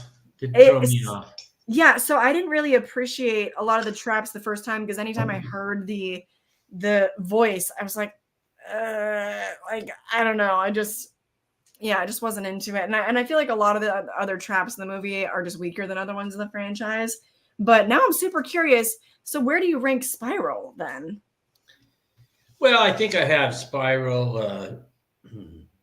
I have Spiral 9 in front of Jigsaw, and okay. Saw X/10. I have not put on this list. Wait, but you have it out of 10. So because 10 I have 10 written in here as Saw X, but I'm not going to tell you guys that I think it's the 10th, fourth movie. Oh, okay. Well, I mean, you've I- seen it twice. I feel like it's fair enough. You've watched all these movies. I'm going to talk about it as much as you want me to. I Yeah. just didn't shove it into the rating today. So Okay. Well, I might make you try to do that, honestly, because I'm really curious. But yeah, so sorry, I when can you're do. done going on your I can do that. The spiral. I was thinking about the things that they did do to people besides that guy in the tongue falling into the. Well, we'll go through the traps, but just talk about, were you done kind of going through your spiel about your feelings on the movie in general? It was to me, it was a pretty good cop show movie. You know, Chris Rock has been ostracized because he turned in somebody that he should have turned in. Yeah. Should have turned in. And like at least we see on TV shows, if anybody watches them or streaming or movies, anybody that rats on a fellow cop is completely ostracized. And then he gets the new partner, and I'm falling for the whole thing. Wow, they end up being really good partners together. And because Chris Rock didn't want to have a partner, everybody hates him, but this kid starts to endear himself. And so then they have to go out and first see the guy that got hit by the train, and then go out and see the other things that have happened. And the twists for me came out of left field. I did not know it was going to be the guy. I'm simple-minded. Okay, so one of the reasons why I kind of hated this movie the first time that I watched it was because the killer reveal was so predictable to me. As soon as they reveal the skin with his tattoo on it, for some reason I just knew, because they didn't show his face, they didn't show his actual body, and I was going, oh, okay, that's a little too easy to fake. I was naive. I thought he was dead. You're lucky then. I thought he was dead. You're lucky then, because that was totally ruined for me. So with my viewing experience of the movie, I was just waiting for that reveal because I just already knew. So yeah, it ended up being a weak movie for me. Hello, welcome. Spiral, I think, could have been a nice concept for a Saw series. That way they could have made the reveal less predictable. I like the theme in it. I like the fact that they're kind of slowly exposing this whole police department and stuff, but just didn't like the execution very much because I didn't really care for any of the characters. So I didn't really have any emotional investment in it either, which in the other movies I definitely do. No, that's true. I just thought it was great to see, people that are abusing power. Yeah. I'm not going to say cops. I'm going to say that people that are abusing power are getting what they deserve. So I was enjoying that part of it. Yeah. As far as the traps and all that, besides the fact that I really did enjoy the openings that you didn't. The one when he's in water and he's getting electrocuted and drowned, they're pulling his fingers off. But that was pretty good. That's a good one. I mean, the wax on the hot face, or we're going to sever your spine. That one didn't work that great for whatever reason. Yeah. And then the flying glass from the recycling machine that's going over into Pete's back was okay. And then the Samuel L. Jackson. I'll go through all of them. Because that's really all there is to this movie. Yeah. I don't know. I can't just flat out say Spiral has cool traps because I think I pretty much only like 2 of them. But yeah, so we'll go through them. Let's just go through them right now because my dad basically just already did that. So that's because I did a lot of research. I know. I know. If I would have known there was a website like this, I wouldn't have had to do any research. Dad, I've told you. I'm like, you can just Google anything. I know, but I was fighting it. I'm old school. I'm a boomer. I know, but your life could have been so much easier. Anyways. So yeah, subway trap, the finger trap, hot wax trap. We got this one. Oh, this was a moment that kind of pissed me off because it's a moment where they're paying homage to the original. You think he's gonna cut his arm off, and then immediately, he just finds a bobby pin and just picks the lock. I thought that was so lame. It was I saw the bobby pin sitting there, and I go, "Oh, well, I know what's gonna happen here." Like, come on, why tease that? And then whatever. The glass grinder, yep. And then when he's all strung up and all the IV drips are spilling all of his blood and everything, and then yeah, he's got to choose to shoot his dad free or whatever. I mean, the ending of this was pretty crazy when he turns into a marionette, and that is pretty crazy. So that one's decent. I don't like the glass grinder. I don't like the wax on the face. Finger trap is good, and this one is decent too. So yeah, which one would you least want to wake up in? Number 1. Yeah, the tongue, yeah. That just sounds really gross, and I've got to jump off and then know that I got to land and get out of the way of the train that's coming. Sounds because it's also just it's the fact that it's not just that it's gonna cleanly slice off his tongue, it's that it's gonna like pull it out. Yeah, what is it gonna what comes with the tongue? I don't know. Well, no, we see it once he gets Look hit at me, by I'm the holding train. my neck right now just thinking about it. So no, but when we see it, he gets hit by the train, and then you see that it's not just the tongue, but all of the root of it, and everything gets like pulled out. Yeah. So that makes it so much worse than having it cleanly cut off, you know? Oh, disgusting. So yeah, that one, yeah, that's probably the worst. I could do with, you know, oh, but your fingers are being pulled completely off. They probably can't reattach them because they're so smushed. Oh, that was, yeah, no, but your tongue, you need your tongue more than you need your fingers, I think, because if I had to go the rest of my life never being able to taste my food again and not being able to talk, no. I think those are both definitely worse than this. I mean, this one, it seems like there wasn't even really a choice either. He was going to end up strung up like the puppet, you know, and just, yeah. And he'd already lost so much blood. I mean, would he really survive that? I don't know. So yeah, I guess I'm going to say this one too. This one showed one of my problems with what happens nowadays. Why did they have to shoot Chief Banks /Dad /Samuel L. Jackson 175 times? Because that's what a lot of police do. What do you mean? Know, but this showed it. I'm watching it thinking, okay, here's an example of some of this stuff that happens. I think, 7 shots was enough. I mean, they shot him over 100 times. And so I know that that's part of the problem in some of these circumstances, and watching this just reminded me how ridiculous it was.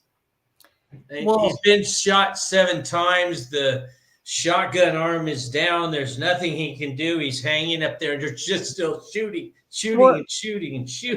That's just like part of the theme of the movie, really, is shoot first, ask questions later, kind of a thing. Like, it's always, there's just, it's just, I think, commentary about all the stories of like excessive force, agreed, brutality and everything. So it's just what it is. Oh, thank you. Spiral is my least favorite. I can put up with bad traps, okay attempts at comedy, that Jigsaw voice, an obvious killer if not for the ending. An innocent black man strung up like Christ, shot by the police, failed commentary. Oh, okay, so you don't feel like that works. I don't know. I thought that I always end up checking out of Spiral. Even when I saw it in the theater with no distractions, I kind of didn't really get that whole part. So I don't know. Maybe I'm with you there, but I at least kind of understood the attempt with the imagery and stuff, but I just don't really like the movie. So anyway, we have some trivia. In the director's commentary, it said that the wax face trap was originally way gnarlier. Her face was meant to be removed, and Lionsgate said it was too much. Really? That's so surprising. They should know what sells about Saw. That's weird. Yeah, I know. It seemed to a lot of people like he wasn't really taking it seriously because he was taking the opportunity to try new stand-up material. He wrote a lot of the jokes for his character's dialogue, which I didn't find funny. I didn't really laugh at any of the comedy in the movie. So that's another thing I don't really enjoy. I know there was a bug in here. I know. It's because there's been a heat wave. The bugs are back. Had it. Oh, Dad, we need to watch The Continental together. That's coming out right now. Yes, I know. I have not watched it yet. Anyway, that's a different topic. But anyway, it's hard to teach us old dogs new tricks. What's this Google thing? Yeah. Let me tell you, my dad, when I give him homework and he says I can't find the movie I'm supposed to watch, I say, Dad, use Google. Type in the title of the movie. It will give you a list of every streaming service, where it is streaming. And he's like, no, just tell me. It is a frustration between the boomer and Gen Z. Trust me. Anyway, I had trouble watching the blood draining trap at the end. Yeah, that was kind of gross. For you as the wax, imagine being there, you're being burnt alive.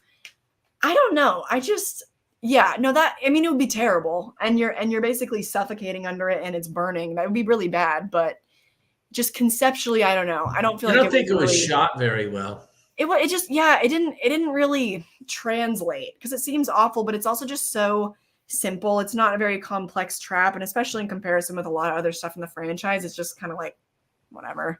Yeah. But yeah, I think now that we're at the very end of this stream, it's finally time to see what my dad thought of Saw X, the brand new movie. And we're probably going to get into spoilers. So if anyone wants to drop off here, if you haven't seen it yet, but we have not gotten to talk about Saw X yet. And so I really want to know my dad's thoughts, especially because he didn't even rank it. He didn't put it in his ranking. No. Well, because I always worry about, I'm missing the word right now, but when you've just seen something or done something. Recency bias? Recency bias. I was worried about my recency bias. I have it. I saw it in a fantastic Dolby theater down in Southern California on, I think, Wednesday afternoon. And then I saw it at a movie theater on my way back home up to where we live, which was just a normal movie theater. But overall, I had a lot of fun with it, excuse me. And I was all John Kramer and Amanda in this movie. Same. I did not feel guilty about it. I was a little conflicted, thinking to myself, Matt, you realize that you were rooting, but what those people were doing, evil, like the insurance guy and like the guy that faked like he had been tortured and then wants to run support groups. Here's another horrific thing that can be done, particularly through the internet. Yeah. Evil people. Cecilia is one of the 5 or 3 worst characters in all 10 movies, in my opinion. Oh, yeah. I have a question to ask the group. I wrote down some notes when I came out of it 2 nights ago. What happened to the taxi / doctor? He was the first one. Did he get tortured, or did he passed it out the of test? him? No, he passed the test. He made it out of it. I mean, he got the bombs free from his arms. He passed the test. Oh, that's right. It was the arms. Yeah, and he gave John all the information. Which was really gross. Look, I'm doing it immediately. Yeah. That was really gross. Okay. It was disgusting. I remember that.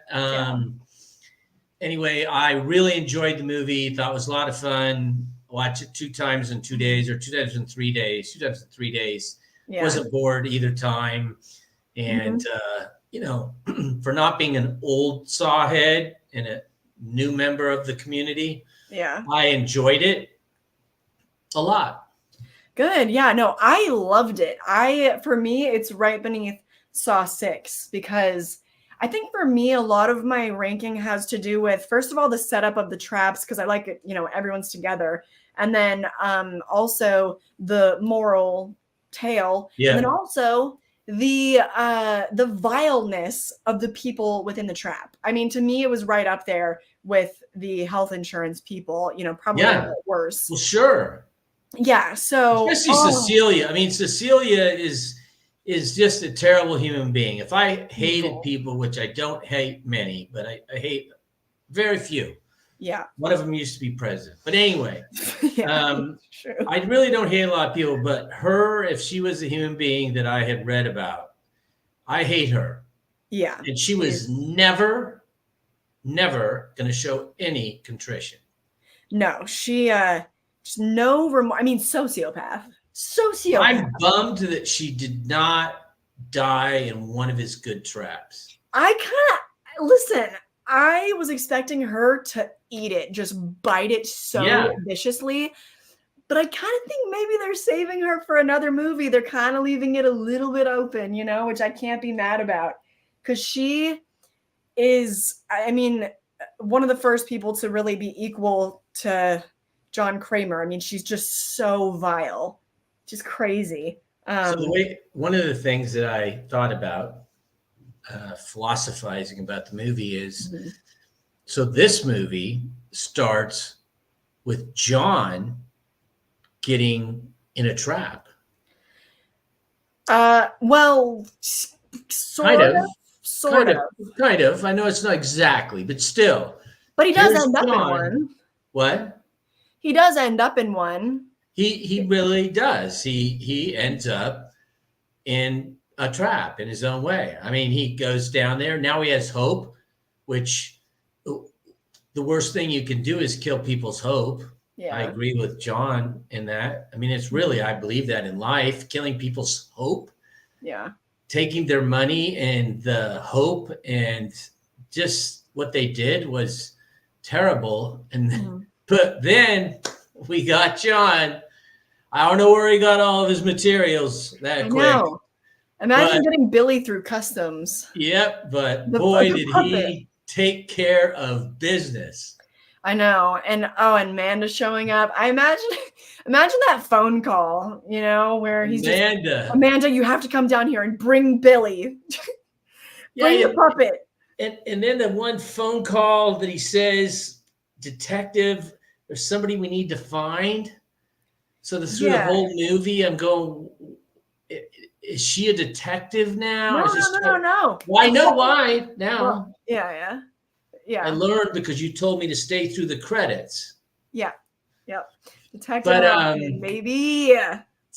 Yeah, I feel sorry for everybody that goes to Saw 10 and does not stay through the credits. A bunch of people in my screening didn't. I've learned I like to think of myself as more of a cinephile, and the right thing to do is to sit through the credits, show a little bit of respect for the people that have done the movie. Right. Some people that are with me often don't want to do that. And, Marvel started that kind of by having those stingers. And now pretty much every movie, I'll at least sit through the first half of the credits. When they change the music at some point, and then go even further, sometimes I'll walk out. But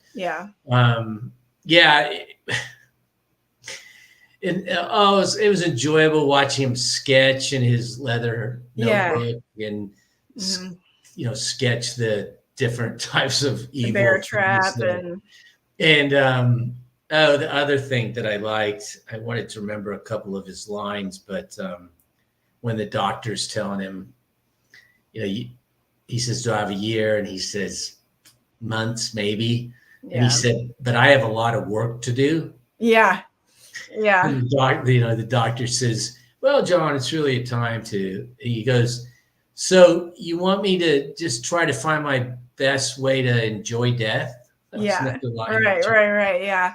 Yeah, which is true. Because oftentimes all the things that people say to you in these dire moments when they're trying to comfort you are often just the worst things they could possibly say. It's difficult. I'm not even picking on people in that situation. No, because it's hard, but a lot of times just the conventional things that people say to try to comfort you are often just kind of the worst, most patronizing things that they can say. And so it's kind of unpacking that too, which I really like.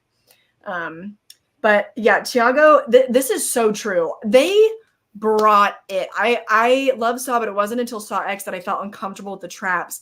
The Valentina and Gabriella traps made my body move. I was so uncomfortable. Yeah. The bone marrow.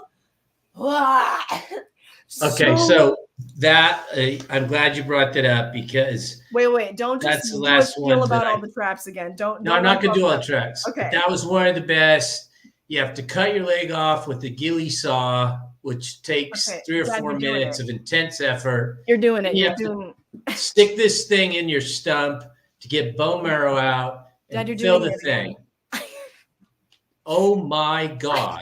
It was I was feeling queasy. I was feeling nauseous. Even right now, I was having a hard time watching that. It was so disgusting. Let's go through the traps because the traps in this one, especially because we were squeamish with some of the other ones, but I think for me, and I don't know, I guess for you too, anything medical grosses me out so much more.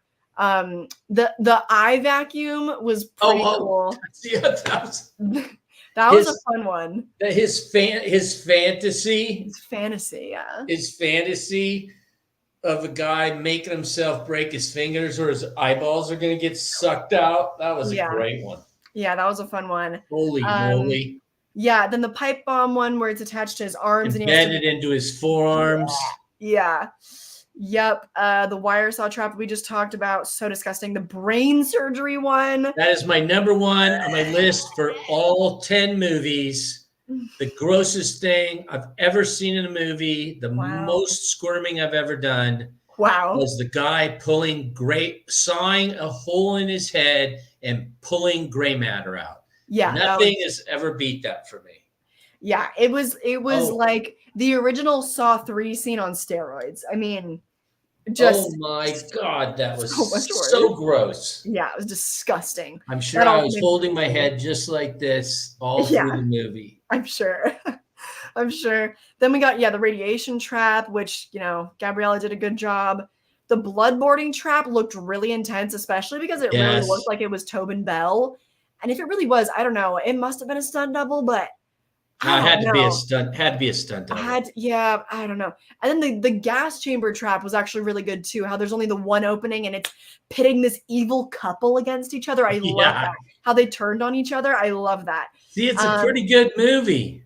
Yeah, and then the disembowelment trap, the end credits one where we see Hoffman. Yeah. Well, how about when Cecilia just takes Valenchina's guts, her guts, pulls out her intestines, and they use it as a rope? Yeah, that was disgusting. Now we have a rope, and you're like, okay, sociopath. I'm telling you, this was a great and fun movie. If you saw it.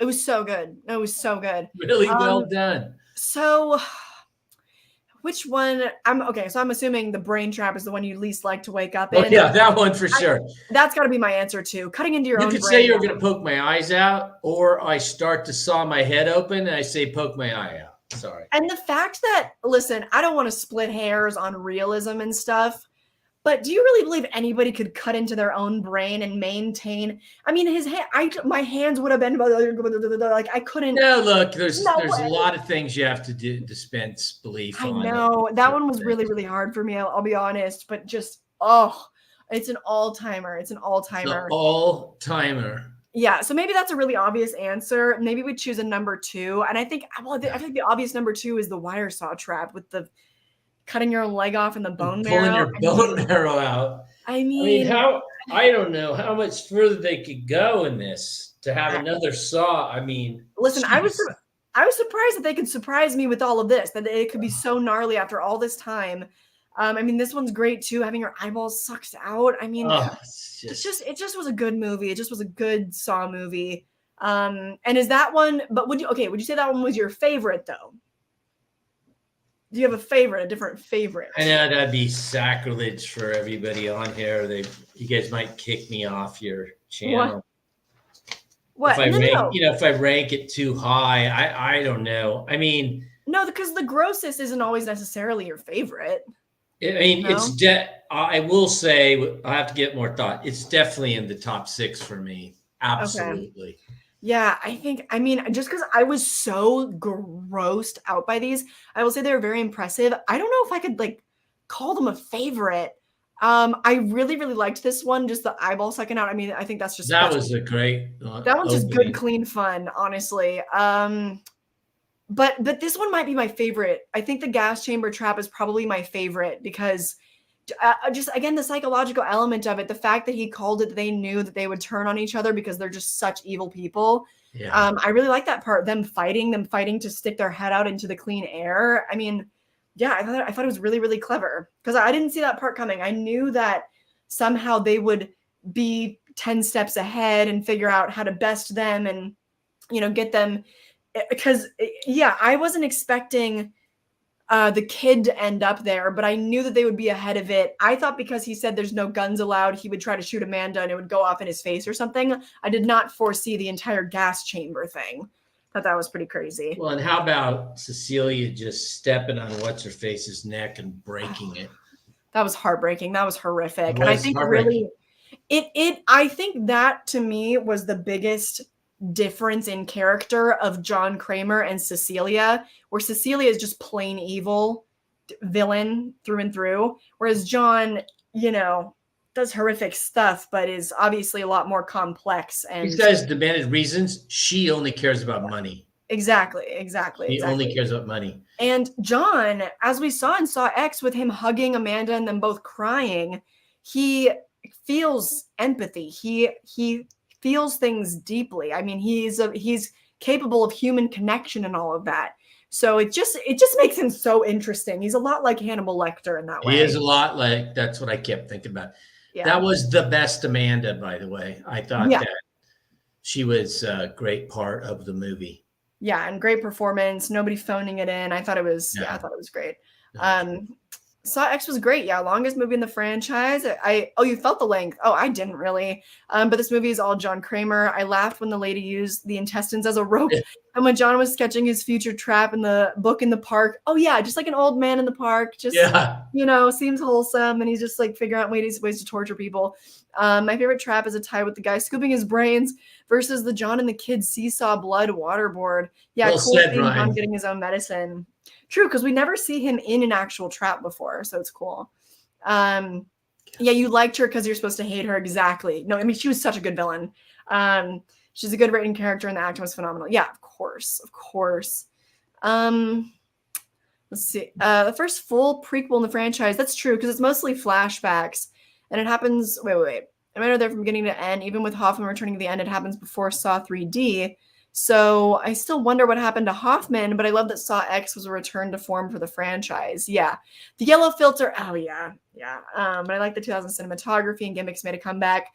Yeah, everything except for all of the flashbacks was, I think, was a good choice. They didn't kind of bog it down with a bunch of flashbacks to the rest of the timeline and all of that, It was a good standalone.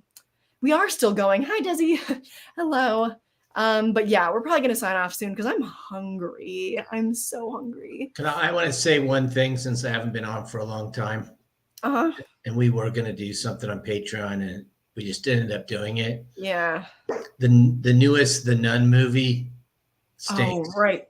It stinks. We never talked about it, did we? We were going to do a Patreon. I know you did one, but I just want to let everybody know that I did see it and I thought it was boring. Stank. And it was more just about Catholicism, and I was really bummed out.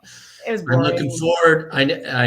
I heard one thing that's saying The Exorcist isn't good. I don't want anybody to say anything, but I am looking forward to going to see Exorcist this week, and I may hate it, but I am going to go see it. I wish I would have seen it in SoCal, one of those super nice theaters, but I am going to go see it. But The Nun, what a letdown. It was a letdown because my dad actually does like the first one as well. Yeah. So I was excited about going to see it. Yeah, me too. We saw it together and we never said a word because we were going to do a Patreon, and then time went on and anyway. Well, I got really sick and now it's spooky season, so I'm just really bogged down with a lot of work right now. But no, I'm not. I just wanted people to know that I saw it, and because I know a lot of people here would have seen it, and it was really a letdown. Yeah. I'll end off the chat comments with this because I agree. When Cecilia stepped on Gabrielle, I wanted her gone and gone in the most painful way. I need a sequel. I agree. I agree with that too. So I guess we'll leave it off saying that, I think we could probably agree we don't want the Saw franchise to end. I think they just opened it up and gave it the shot in the arm that it needed and that it can keep on going. And Tobin Bell, bless his heart, if he wants to come back at 81 years old, I would be rooting for him. I'd be rooting for him. But yeah, I don't know. We'll see. We'll see what happens. Thank you guys so much. I know some people have been here like almost the whole time for our probably our longest stream together we've ever done. It is the longest one. Have you seen The Creator? No, Dad, we talked about that. Okay. No, I haven't seen it yet. Be curious to see what you say. I'm not. It's okay, we'll talk about that another time. Radical. It's radical. I'm just curious about what people are going to think about it. Well, we're no more changing the subject. We've kept you long enough. Thank you guys so much for joining. And goodness, we have more Saw content to come and more reviews with my dad over on Patreon to come. We'll probably do one for The Exorcist or maybe Pet Sematary or something. So we will see you then. Until then, have a great Thank you. day. Have a great week. Happy and Halloween month. Happy Halloween month. We'll catch you next time. Bye.